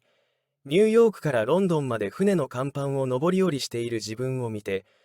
最後にトロワードの弟子として受け入れられた自分を見た。このプロセスは毎朝と毎晩繰り返され、常にトロワードの記憶に残っている言葉が私の心にますます完全に印象づけられました。私の心は神の活動の中心です。私はこの言葉を常に意識の片隅に留めるように努め、どうやってお金を手に入れるかなど考えませんでした。おそらくそのお金が私に届く経路について何も考えていなかった理由は、2万ドルがどこから来るのか全く想像できなかったからでしょう。そこで私はただ自分の考えをしっかりと保ち、引き寄せの力が独自の方法と手段を見つけるのに任せました。ある日、深呼吸の練習をしながら道を歩いている時に、次のような考えが湧きました。もし神がすべての空間を満たしているなら、私の心の中にも神がいるに違いありません。もし私が人生の真実を知るために、このお金をトロワードと一緒に研究したいのであれば、お金も真実も両方とも私のものでなければなりませんが、私はどちらの物理的な現れも感じることも見ることもできません。それでも、それは私のものに違いないと私は宣言しました。こうした考えが私の心の中で起こっている間、次のような考えが私の内側から湧き上がってきたようでした。私はそこにあるすべての物質だ。すると、私の脳の別のチャネルから答えが来たように思えました。すべては始まりを念頭に置かなければなりません。アイデアは、その中に存在する唯一の主要な実態を含まなければならず、これはお金だけでなく、他のすべてを意味します。私の心はこの考えを受け入れ、すぐに心と体のすべての緊張が緩みました。人生が与えてくれるすべての力に触れているという絶対的な確信がありました。お金のこと、先生のこと、さらには自分の人格のことさえも、私の全存在を襲った大きな喜びの波の中に消えていきました。私はこの喜びの感情を着実に増大させながら、私の周りのすべてがまばゆい光で輝いているように見えるまでどんどん歩き続けました。すれ違う人は皆私と同じように輝いて見えました。人格という意識はすべて消え去り、代わりにあの偉大で圧倒的ともいえる喜びと満足感が現れました。その夜、私が2万ドルの絵を描いた時、それは完全に様相を変えていました。以前、心の絵を描いている時に、自分の中で何かが目覚めていると感じたことがあった。今回は努力の感覚はありませんでした。単純に数えてみたら2万ドル以上ありました。すると、全く予期せぬ形で、当時私が意識していなかった出どころから、お金が私に届く可能性のある道が開かれたように思えました。最初は興奮しないようにするのに大変な努力が必要でした。供給に関わることはすべてとても素晴らしく、とても輝かしいことのように思えました。しかし、トロワードは読者に、無限の供給との結合の実現の最初のフラッシュでは、すべての興奮を頭から遠ざけ、この事実を私たちの要求によって達成された、完全に自然な結果として扱うように警告しなかったでしょうか。これは私にとって、存在するすべての物質が私である、私は存在するという考えを抱くことよりも、さらに困難でした。私、アイデアは、目に見えるか見えないかにかかわらず、すべての形の始まりです。2万ドルがやってくる方向を示す状況が現れた途端、私は示された方向を冷静に、自分がまいた種の最初の芽として、絶対的に捉えるよう、最大限の努力をしただけでなく、立ち去った。その方向性を追求するために、あらゆる手段を尽くし、それによって私の役割を果たしました。そうすることで、ある状況が自然に別の状況につながるように見え、最終的には、私が望んでいた2万ドルが少しずつ確保されました。心を安定させ、興奮から解放されることが、私の最大の努力でした。トロワードの本で説明されている、私の精神科学研究の、この最初の具体的な成果は、彼が概説した方法に注意深く従うことによって、もたらされました。したがって、これに関連して、私が読者に提供できるのは、トロワードの著書、エディンバラ講義を引用すること以上のものはありません。そこから、私が従おうとしていた行動方針の完全なアイデアが得られるかもしれません。原因と条件に関する章の中で、彼は次のように述べています。それは知的であり、私たちも知的であり、二つの知性は協力しなければなりません。私たちは、法律が私たちを通してしかできないことを、私たちのためにしてくれることを期待して、法律に逆らってはなりません。したがって、私たちは自分の知性が、より大きな知性の手段として機能していることを認識して使用しなければなりません。そして、私たちはこの知識を持っているので、最終結果についてのあらゆる不安をやめることができますし、やめる必要があります。実際の実践では、私たちはまず、宇宙の心にそれを印象づけるという明確な意図を持って、対象の理想的な概念を形成しなければなりません。この思考こそが、そのような考えを単なる空想の領域から取り出し、次に、私たちの知識が正しいものであることを確認するのです。法律は、それに対応する結果を冷静に期待するのに十分な理由であり、したがって、必要な条件はすべて適切な順序で私たちにもたらされるということです。そうすれば、初期状態がすでにそこにあるか、間もなく現れるだろうという冷静な確信を持って、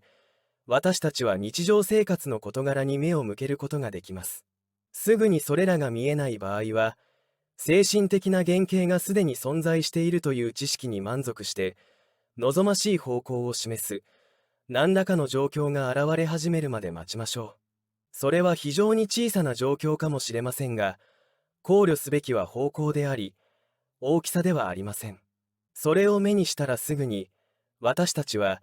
それを絶対者にまかれた種の最初の発芽とみなし、状況が必要と思われるものが何であれ、興奮せずに冷静に行動すべきです。そうすれば、後になって、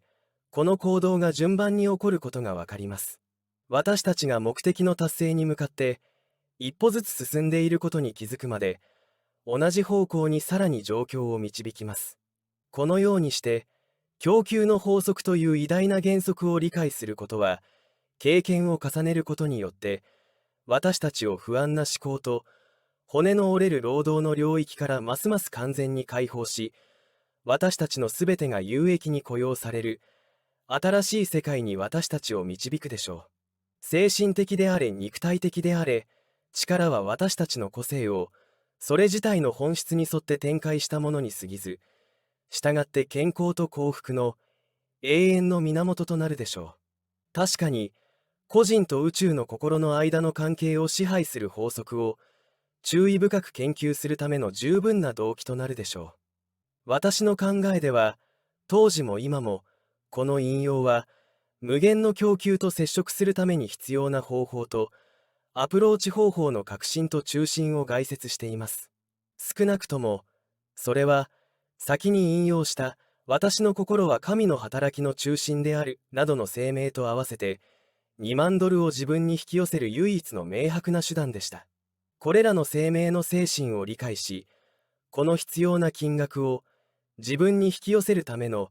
私の絶え間ない努力には約6週間かかり、その期間の終わりには必要な$20,000が銀行に預けられていました。詳細をすべて説明すると長い話になるかもしれませんが、すでに語られているように、事実を見れば、$20,000が私のもとに届いた時の私の心の事情状態が明確にわかるでしょう。第10章。私がどのようにしてトーマス・トロワードの唯一の個人弟子になったか。トロワードと一緒に勉強したいという考えが浮かんだすぐに、私は友人に手紙を書いてくれるように頼みました。おそらく、私の友人なら私の願いをもっとうまく、あるいはもっと説得力を持って訴えてくれるだろうと感じたのです。私が採用できる以上の条件。この友人が書いたすべての手紙に、私は一通の返信も受け取りませんでした。これはとても落胆したので、私はトロワードの弟子になるという考えを完全に放棄していたと思います。その日、路上で経験したことを除いて、私の全世界が照らされ、そして私は約束を思い出しました。あなたが受け取ったと信じなさい。そうすればあなたは受け取るでしょう。この経験を念頭に置いて、私の手紙は明らかに無視されたという事実にもかかわらず、イギリスへの渡航が手配されました。しかし、私たちは再び手紙を書き、最終的には非常に丁寧ではあるが、あまり前向きではない返事を受け取りました。トロワードは生徒を受け入れなかった。彼には生徒に専念する時間がなかった。この明確な決定にもかかわらず、私は落胆しませんでした。なぜなら、私はそこにあるすべての物質であるという光と考えが、私にやってきた日の経験の記憶のためです。私はその経験を自由に生きることができたようで、それとともに、いつも勇気と新たなエネルギーがあふれてきました。私たちはロンドンに向かい、そこからトロワードに電報を打ってインタビューを求めました。電報はすぐに返事があり、私たちに会える日を設定してくれました。この時、トロワードはイングランド南部の少し偏僻な場所、駅から約20マイルのルアンマナーに住んでいた。地図ではその場所を見つけることができませんでしたが、ロンドンにあるクックズツアーエージェンシーが大変苦労して、その場所を見つけてくれました。このインタビューで、トロワードが私に何を言うだろうかという憶測は、私の心の中にはほとんどありませんでした。真実は私のものであるという感覚が常に残りました。また、平和と満足が、私の個人的な人生の外面だけでなく、内面にも現れるまで、それが私の意識の中で成長し、拡大していくだろうとも思いました。ひどい暴風雨の中、私たちはトロワードの家に到着しましたが、トロワード自身が心から歓迎してくれました。驚いたことに、彼はイギリス人というよりも、フランス人に近いタイプであることが分かりました。後で彼が、ユグノー人種の子孫であることを知りました。中勢の男で、かなり大きな頭、大きな鼻、そしてかなり楽しそうに踊る目をしていました。私たちは家族の他のメンバーに紹介され、熱いお茶をいっぱい出された後、リビングルームに招待され、そこでトロワードは私の提案した研究以外のすべてのことを非常に自由に話しました。彼にその話題を持ち込むのは全く不可能に思えた。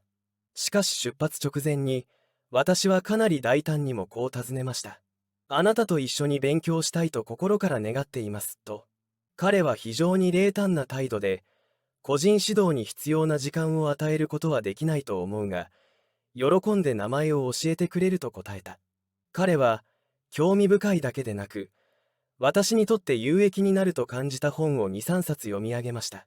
彼は私が一緒に勉強するためにわざわざアメリカから来てくれたことをとても光栄に思い、嬉しく思っていると言いました。私たちが彼の家から車までの小道を歩いて出ていくと、彼の態度は無関心ではなくなり、同情の気持ちが伝わってきたようでした。そして彼は私に向き直って次のように言った。今なら可能です。私は彼のとても親切な執筆の誘いにすぐに応じました。私の手紙には、すべて迅速かつ丁寧に返事が来ましたが、私が提案した研究に関しては、一言も励ましの言葉はありませんでした。ついに約2ヶ月後、黙示録21章のこの説の意味は何だと思いますかという質問が書かれた手紙が届きました。そして、その都市は四方正方形で、長さは幅と同じくらい大きい。そして彼は足で町を測ると、12000ハロンであった。長さ、幅、高さが等しい。私は直感的に、トロワードと一緒に勉強できるチャンスは、その質問に正しい答えを出せるかどうかにかかっていると悟りました。この種の定義は、私の手の届かないところに全くあるように思えました。当然、答えは頭に浮かびましたが、それが間違いであることは直感的に分かりました。私は学者の友人や知人に同じ質問をぶつけ始めました。世界中の弁護士、医師、司祭、修道女、聖職者がこの質問を記した私からの手紙を受け取りました。答えが返ってき始めましたが、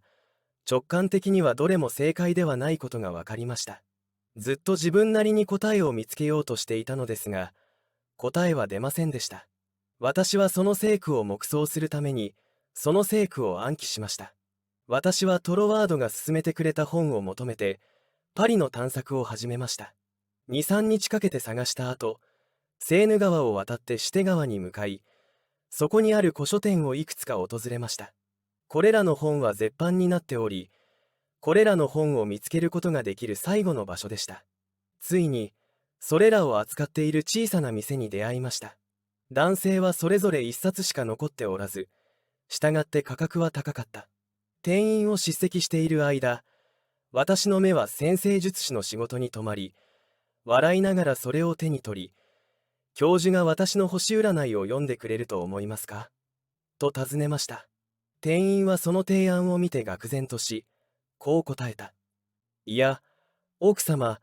彼はフランスで最も偉大な占星術師の一人です。彼は星占いを読みません。この答えにもかかわらず、私の中にはその男のところへ行きたい、という衝動がずっとありました。私の本探しに同行していた友人は、私を諌め、あの有名な占星術師のところへ行くのを、あの手この手で思いとどまらせようとしたが、私は主張した。彼のオフィスに到着したとき、私は彼にホロスコープを読んでもらうのが少し恥ずかしかった。それでも疑問を投げかけるしかなかった。しぶしぶ教授は私たちを紙が散乱する彼の研究室に招待しました。彼はしぶしぶ、そしてせっかちにも私たちに座るように頼みました。彼は非常に礼儀正しく、そして冷たく私に星占いは読まないと言いました。彼の態度全体が言葉よりもはっきりと私たちが出発することを望んでいることを示していました。私の友人は立ち上がった。まだ準備が整っていないと感じたので、次に何をすればいいのか非常に迷いました。そこで何か得られるものがあると直感したようでした。それが何なのか私には定義できなかったので、しばらく立ち止まったのですが、その時、教授の飼っている巨大なペルシャ猫の一匹が、私の膝に飛び込んできました。降りろ、ジャック。教授は叫びました。それはどういう意味ですか？彼は自問しているようだった。すると教授は、これまで私に示した以上に大きな関心を示し、微笑みながらこう言いました。私の猫があなたのために懇願しています。私も今、あなたのホロスコープに興味を持っています。もしデータをくれたら、喜んで書いてあげたいと思います。彼がこの言葉を言ったとき、私は大きな幸福感を感じました。あなたが自分の星占いを本当に気にしているとは思えません。と結論付けました。私は星占いなど気にしていなかったので、この言葉の真実にショックを受けましたし、なぜ彼に占いをさせたのか理由も言えませんでしたが、しかし、次の日曜の午後に電話してデータを聞いてもいいですか？と彼は言いました。日曜日の午後、約束の時間に教授が到着し、私が出生などのすべてのデータを記した紙片を教授に手渡していたとき、トロワードから私に与えられた質問の答えを教授に尋ねようと思いつきました。黙示録第21章の16節。この考えはすぐに実行に移され、私は気がつくとこの説が何を意味していると思うかをこの男性に尋ねていました。彼はじっくり考える間もなく、すぐにこう答えた。つまり、都市は真実を意味し、真実は反転できない。どの方向からアプローチしても全く同じです。私は直感的に疑いなくこの答えが真実であると認識し、この正解を手にすれば、秋にはトロワードが私を弟子として受け入れてくれるだろうと確信したので、喜びは際限がありませんでした。偉大な占星術師が去り際に、私はトロワードと一緒に勉強したいという自分の願望、その明確な目的のために、ニューヨークから来た経緯をすべて彼に説明しましたが、このテストの質問の答えが与えられるまでは無駄だったようです。彼によって、彼は非常に興味を持って、トロワードについてたくさんの質問をし、請求書を送ってくれないかと尋ねると、偉大なトロワードが、あなたを弟子として受け入れてくれるかどうか知らせてください、とにこやかに答えて、こんにちはと私に言いました。私は自分の部屋に急いでトロワードに電報を送り、黙示録第21章の16節の質問に対する答えを伝えました。トロワードからはすぐに次のような返信がありました。あなたの答えは正しいです。ロンドンで大ピラミッドについての講義を始めています。もし参加したいのであれば、喜んでお受けさせていただきます。その後も私と一緒に勉強したいのであれば、手配できると思います。この返答を受け取ると、すぐにパリを離れてロンドンに向かう準備が整った。私はすべての講義に出席し、彼らから多くの指導を受け、その後、トロワードで学ぶための手配が行われました。コーンウォールへ出発する2日前、私はトロワードから次のような手紙を受け取りました。彼が私に与えた研究分野を明確に示しています。親愛なるベーレント夫人、あなたが私との研究を提案していることについて、数行、手紙を書いた方が良いと思います。あなたが誤解を招いて失望させてしまうのは申し訳ないからです。私はこのテーマを数年間研究しており、神知学、タロット、カバラなど、残念ながら現在多くの界隈で注目を集めている、ほとんどの体系の主要な特徴については大体知っています。私の判断の限り、いわゆるオカルト研究のあらゆる種類や説明は、命を与える本当の真理に真っ向から反するものであり、したがって、あなたはそれに関するいかなる教えも期待してはならない、と私は言うことに躊躇しません。このような行、私たちは最近、イニシエーションについてよく聞きます。しかし、信じてください。いわゆるイニシエイトになろうとすればするほど、人生から遠ざかってしまうのです。聖書とそのキリストの啓示は、本当に研究する価値のある唯一のものであり、それは私たちの外面的な生活と同様に、すべての良心に十分に大きな主題であると私が言うとき、長年の注意深い研究と考察の後に話します。日常の関心事、そして私たちの人生の内なる泉、そして死の際に、体を脱いだ後の目に見えない人生について、一般的に考えられるすべてのこと。あなたは私の指導に非常に大きな自信を示しており、もしあなたの自信が、あなたが言うように、私の指導の下に完全に身を置くことを望むほどであるならば、私はそれを非常に重大な責任として受け入れるほかなく、そうする必要があります。私があなたに調べることを禁じているような、いわゆるミステリーを調べることを拒否することで、その自信を示してください。私は経験から話しています。しかしその結果、私の教えの多くは非常に単純で、おそらくある程度独断的であるように見え、あなたはその教えの多くを以前に聞いたことがあるというでしょう。神への信仰、祈りと礼拝、キリストを通してお父に近づくこと、これらすべては、ある意味ではあなたにとって馴染みのあるものです。そして私にできることは、おそらくこれらの主題にもう少し光を当て、それらが単なる伝統的な言葉ではなく、生きた事実を提示するものになるようにすることだけです。私がこのようにはっきりと申し上げたのは、あなたたちに失望してほしくないからです。また、私たちのいわゆる学習指導要領は、あなたたちが家に来るか、あなたたちがそれに合わせられるような時にのみ、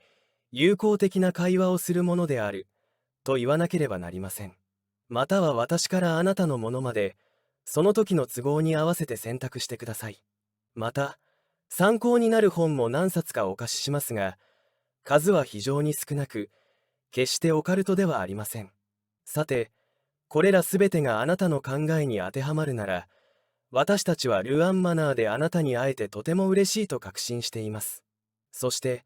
そこの住人は少数ではありますが、とてもフレンドリーで、近所がとてもきれいであることがわかるでしょう。しかし、その一方で、何か他の学びの源が欲しいと感じているなら、遠慮せずにそう言ってください。キリストに代わるものは、決して見つからないのはあなただけです。私がこのように書いても気にしないでもらえると信じていますが、コーンウォールまで来てがっかりすることは望んでいません。よろしくお願いいたします。第11章。言葉の力を行動に移す方法。あなたが使うすべての言葉には、言葉が示す方向に拡大し、投影し、最終的には身体的な表現に発展する力の目が存在します。例えば、あなたは喜びの意識を望みます。喜びという言葉を密かに、執拗に、そして強調して繰り返してください。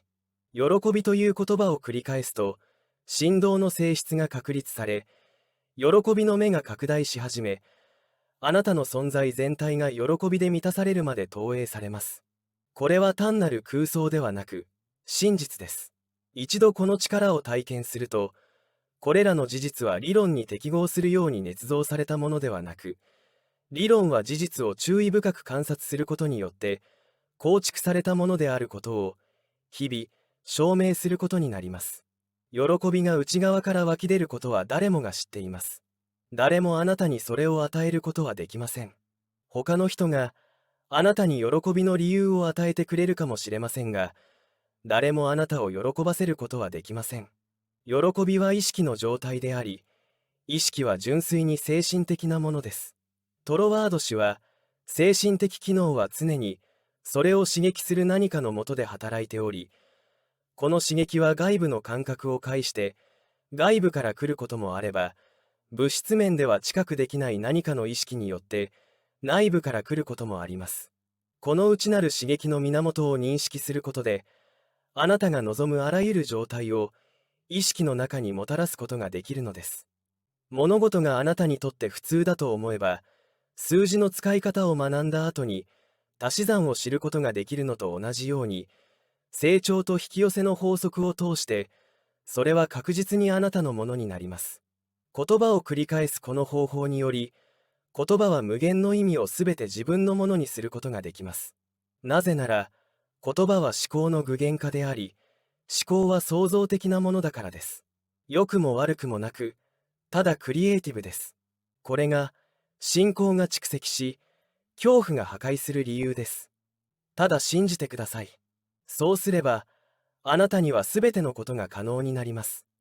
あらゆる逆境や状況を支配できるのは信仰です。あなたを自由にするのは、あなたの信仰の言葉です。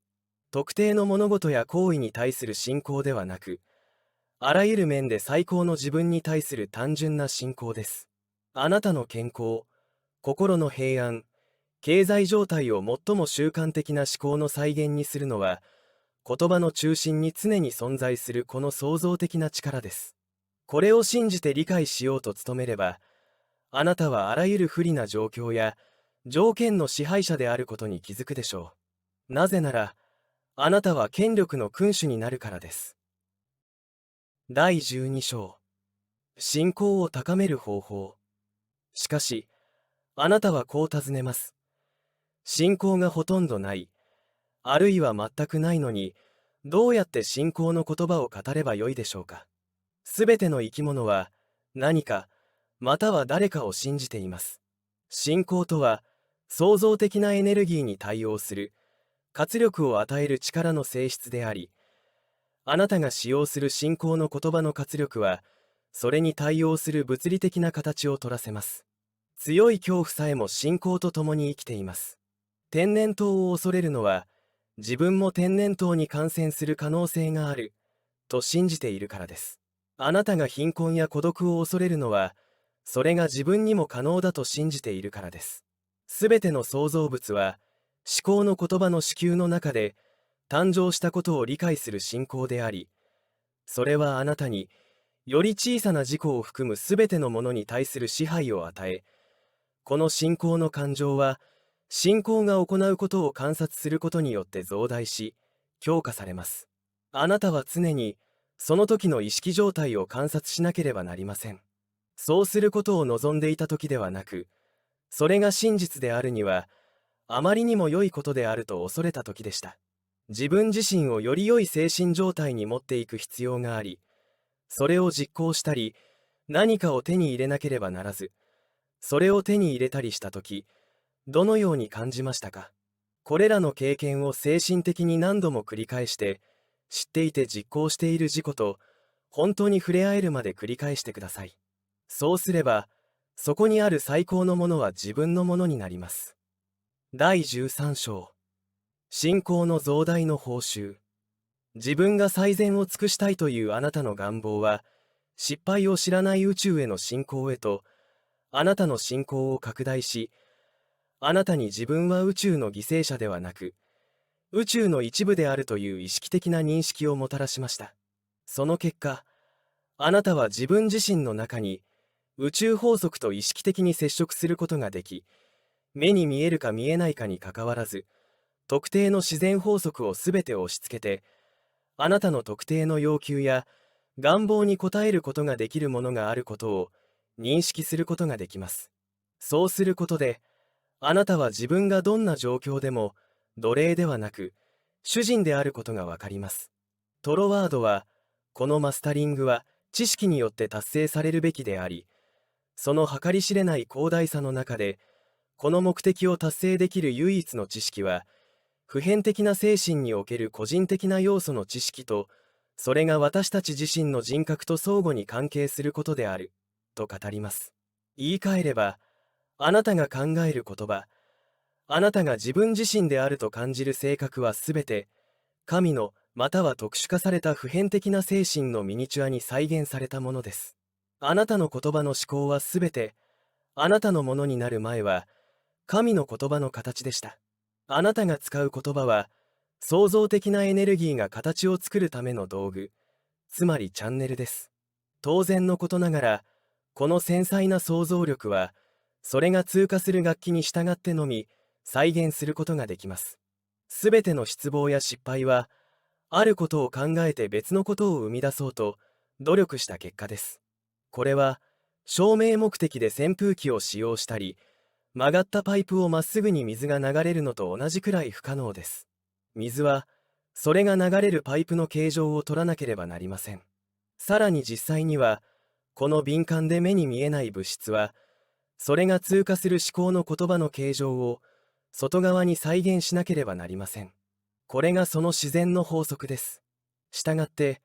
論理的には、人が考えるように、彼もまた同じであるということになります。したがって、あなたの思考や言葉の形が、宇宙の法則の永遠の建設的かつ全身的な動きと一致しているとき、あなたの心は宇宙の無限の力と知性がそれ自体を再生するのを見る鏡となり、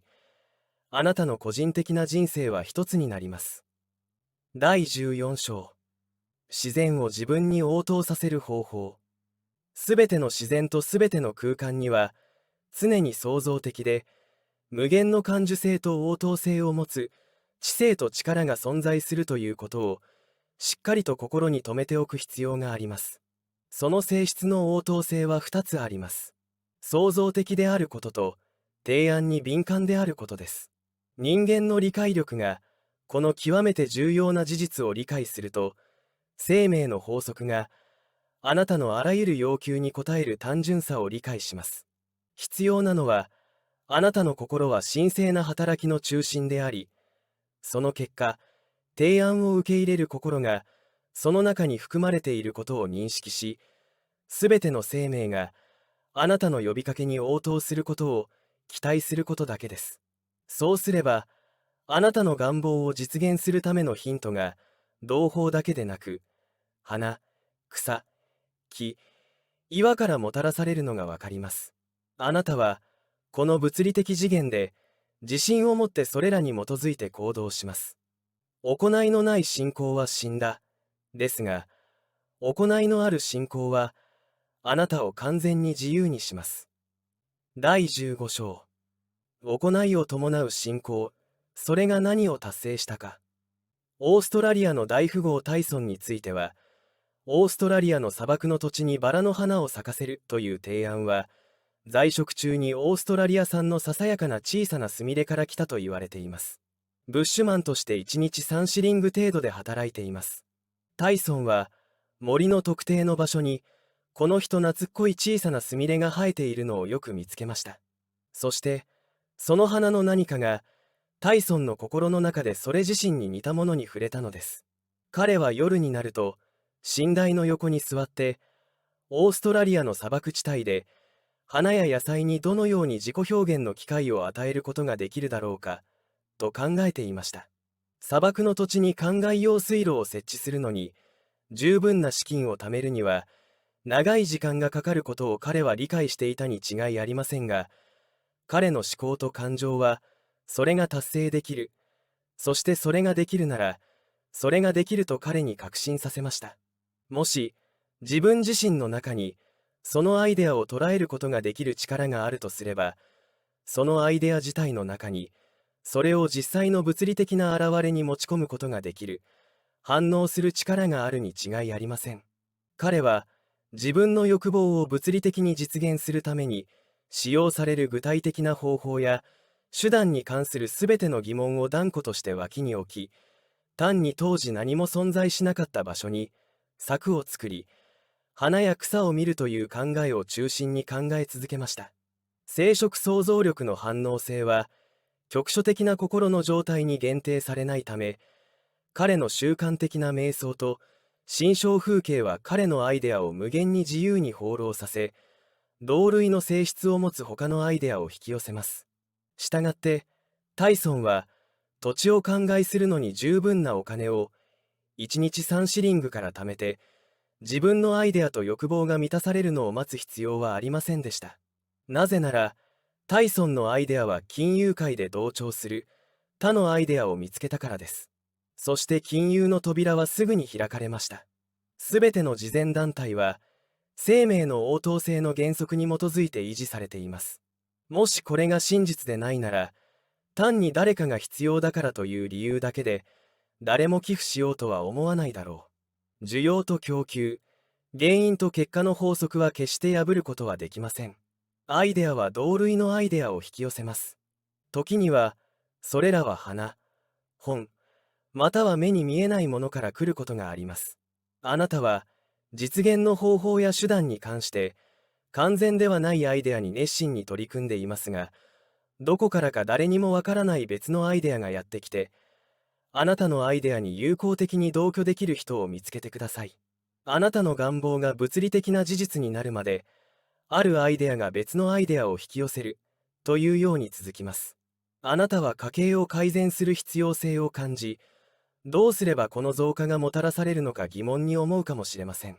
その時、そのアイデア自体の内部から突然、すべてのもの、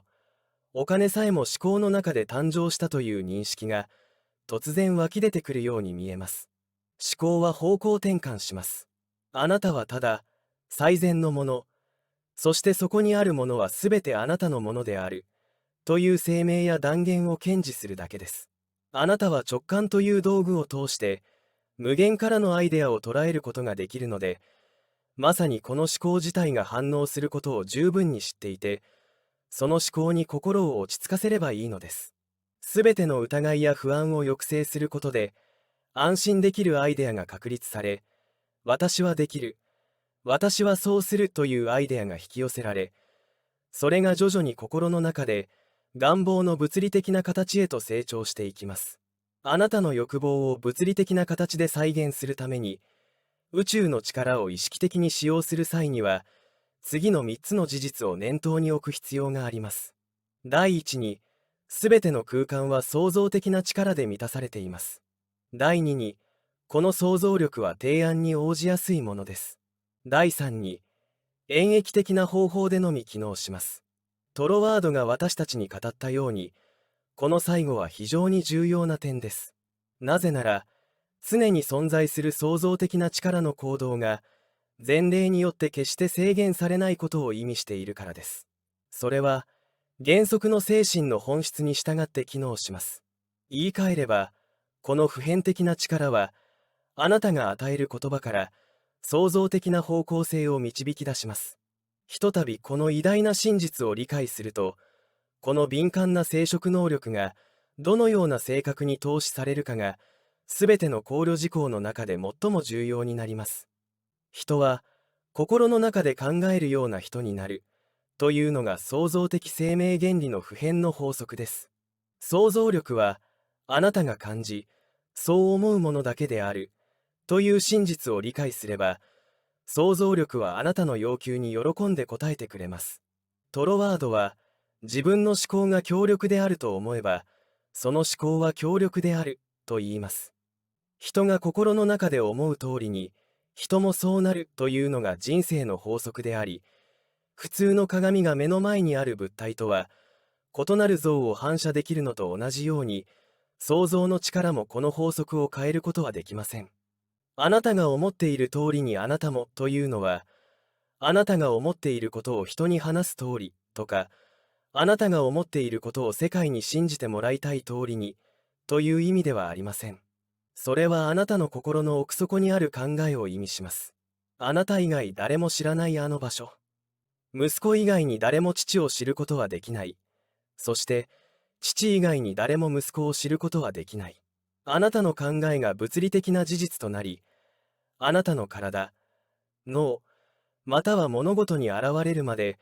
生殖可能な創造的な生命のスピリットだけが、あなたが何を考えているかを知っています。そうすれば、あなたが接触する人は、誰でも知っているかもしれません。なぜなら、あなたの最も秘密の思考を密かに聞いている、知的創造的エネルギーである父が、あなたの思考を物理的な形で、公然と再現することに報酬を与えているからです。思った通りになれるということを常に頭の片隅に置いておきましょう。これは、絶え間なく見守り、祈ることであり、肉体的に十分な状態に達していないときは、祈ってください。第16章。祈り方や尋ね方についての提案。この章には、すでに受け取ったものを信じて、祈ったり尋ねたりする方法についての提案が含まれています。科学的思考、実用化のためのポジティブ思考の提案。慎重に、ポジティブに、熱心に、精力的ではありませんが、考えてみて、言葉では言い表せない、目に見えない生命の物質が全ての空間を満たしていることを理解してください。その本質は、知的で未分化な物質であるということ。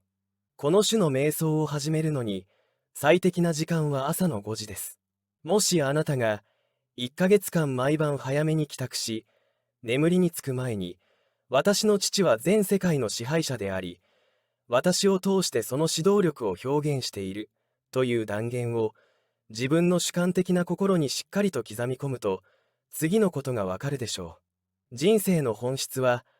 あなたの思考の型の中で形を成します。上記の提案を単にあなたに与えられたからといって、受け入れないでください。あなた自身の潜在意識に理解できる印象が残るまで、慎重に考えてください。前に提案したように、毎朝5時に起き、静かな部屋で背筋を伸ばした椅子に座り、前の晩の工程を考えてください。そうすれば、自分の王子様の姿勢に気づき、実践できるようになります。少なくとも、あなたの心は実際にそこに存在する、すべての創造的なエネルギーと、パワーの中心であるという認識を伴う、パワーが形になりつつあります。科学的な祈り。科学的な祈りの根底にある原則。自分自身、または他人の身体的、精神的、または経済的な状態の変化を祈るとき、祈りの答えの根本的な必要性は、次の科学的生命を理解することであることを心に留めておいてください。すべてのものは持っており、その起源は心の中にあり、あなたが外側に求めているものはすでに持っているということを理解すれば、これは表面的に見えるほど難しいことではありません。誰も未来のことを考えることはできません。物事についてのあなたの考えが、その起源を構成します。したがって、あなたがそれを考えるとすぐに、そのものの思考形態はすでにあなたのものになります。この思考の憑依をしっかりと認識すると、思考が集中し、凝縮し、投影され、物理的な形をとります。創造を通じて、豊かになるために新しい富の源の認識や概念は、あなたが心に抱くことのできる最も崇高な願望です。なぜなら、それはすべての崇高な目的の推進を前提とし、それを暗示しているからです。自分自身や他人のための祈りについて覚えておくべき事項。あなたが治療や祈りと呼ぶものは、いかなる意味でも催眠術ではないことを覚えておいてください。他人の心を占有しようとするあなたの努力は、決してあってはならないことです。あなたは単に何かが真実であるなら、それが宇宙全体で真実である方法があるという理解のもとで、神や第一原因について考えているだけです。思考の力は完全に科学的な原理に従って機能することを忘れないでください。これらの原則は、人が心の中で考えるように、彼も同様であるという声明文の言葉で表現されています。この声明には、知恵の世界が含まれていますが、それを実際に使用するには、人間の着実な認識と、この声明自体の慎重な適用が必要です。私たちが心の中で思っている通りに生きることに関係する原則は、あなたがまいたように、あなたも刈り取ろうという律法によって解明され、明らかにされていることを忘れないでください。あなたが何を考えるか、どのような考えを肯定し、主張するかを選択するあなたの自由が、あなたへの神の贈り物であることを忘れないでください。それは、第一因がどのように全ての人に、自分が選んだものを、自分の個人的な環境に取り入れる力と、能力を与えたかを示しています。取得に関する原因を植えると、結果が得られます。一粒のトウモロコシをまくと、茎とたくさんのトウモロコシの粒が収穫できます。あなたは常に、意識的にせよ無意識的にせよ、肯定したり主張したり、習慣的に宣言したり、期待したりしていること。言い換えれば、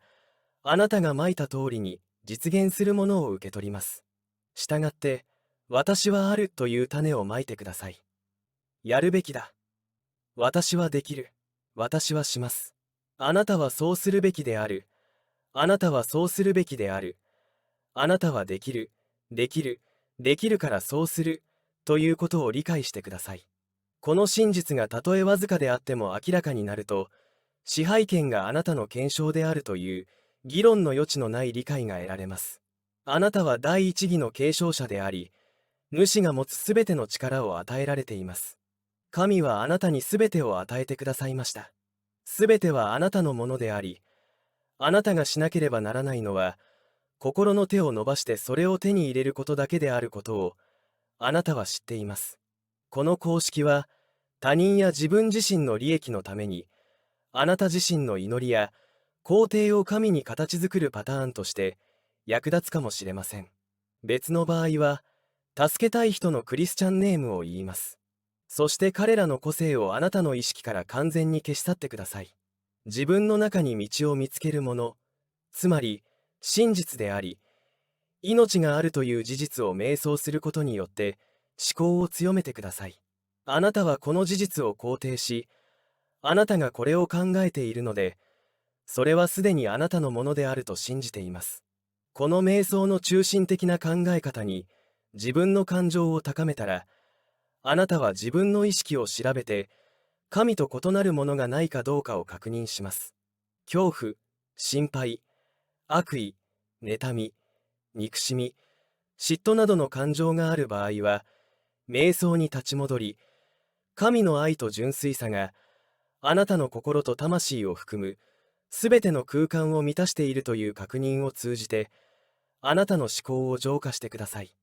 あなたは愛に似せて作られているということを常に思い出しながら、自分の考えを神の愛と調和させてください。愛と全人類との団結以外のすべての思考や感情から意識が完全に解放されたと感じるまで、この浄化の考えを心に留めておいてください。それから、否定があなたを邪魔しないなら、あなたの望む現れと異なるものをすべて否定してください。これが達成されると、あなたは自分の否定を神の似姿に作られ、最初の、つまり本来の思考形式ですでに満たされているという肯定的な考えで、ほとんどを覆い隠すことになります。祈りの終わり。思考方法としての祈りは、何らかの形で、あなたの完全な自由を妨げる傾向のある、すべてのものを支配する力を、あなたに与える立法を意図的に利用するものです。あなたはそれをもっともっと満喫できるように命を与えられています。この真実を着実に認識することで、あなたは自分を権力の王子であると宣言することができます。あなたはこの力を王の子として認識し、受け入れ、使用します。したがって、支配権はあなたの生まれながらの権利です。そして、この偉大な真実の光があなたの意識にあふれているのを感じたら、心からの賛美をもって、魂の水門を開けてください。創造主とその被造物は、一つであるという理解があるからです。また、創造主は創造を通して、継続的に創造を続けているということも意味します。満たされる祈りは一種の嘆願ではなく、すべての創造物の創造主は、特に私を通して働いておられるということを着実に、習慣的に肯定することである、という幸せな確信を持って治療を終えてください。したがって、仕事は完璧に行われなければなりません。あなたの心は、神聖な働きの中心地です。応用と実践のためのヒント。精神科学の理論を読んで、研究するのに与えられた5分ごとに、得た知識の使用と応用に15分を費やしてください。1、24時間ごとに1分を費やして、祈りが聞き届けられるために、遵守する必要がある使用について真剣に考えてください。2、毎日15分間の2つの期間、望ましい思考の所有を着実に認識する練習をします。各期間の時間を測って、精神的なビジョンの前にどのくらいの時間、特定の概念を維持できるかを確認するだけでなく、精神的なイメージを経験した時の鮮明さを文書で記録してください。精神的な感覚も身体的な感覚と同じように多様であり、訓練可能であることを忘れないでください。3、毎日正午から午前1時までの5分間、新たな富の源を探る心の調査に時間を費やしてください。第17章。覚えておくべきこと。世界がこれまで知った中で、最も偉大な精神科学者、イエス・キリスト、その人は、あなたにはすべてのことが可能だと言いました。また、私がやっていることは、あなたにもできる、ということです。彼は真実を言いましたか？イエスはあなたよりも神聖であるとは主張しませんでした。彼は人類全体が神の子であると宣言しました。彼も生まれながらに、この規則の例外ではありませんでした。神が持っていた力は、神自身の努力によって培われたものです。自分だけを信じれば、あなたも同じことができると彼は言いました。素晴らしいアイデアは、物理的なアクションを伴わない限り、価値がありません。神はアイデアを与えます。人間はそれを物理的な次元で解決します。本当に価値のあるものは、満足することだけです。自己命令だけでそれを生み出すことができます。魂と肉体は一つです。心の満足は、魂の満足であり、魂の満足は体の満足です。健康を望むなら、自分の肉体だけでなく、あらゆるものやすべての人についての考えに注意してください。自分の意思を持って、自分の願望と一致させ、外面的には自分の考えに従って行動すれば、すぐに考えと条件に対するすべての権限が自分に与えられていることに気づくでしょう。あなたは神を信じています。自分自身を神が働かれる物理的な道具であると信じてください。あなたが思考や行動の否定的な傾向を克服するのに十分な自制心を持っているとき、絶対的な支配権はあなたのものになります。私をここに置いた目的は何ですか？と毎日自分に問いかけてください。どうすれば自分の中に人生と自由の目的を持って働けるでしょうか？これらの質問を決めたら、それを満たすために時間ごとに努力してください。あなたはあなた自身にとって法則です。食べたり飲んだり、不幸の原因を環境のせいにするなど、何かをやりすぎる傾向がある場合は、すべての力は自分のものであるという内なる確信を持って、その傾向を克服してください。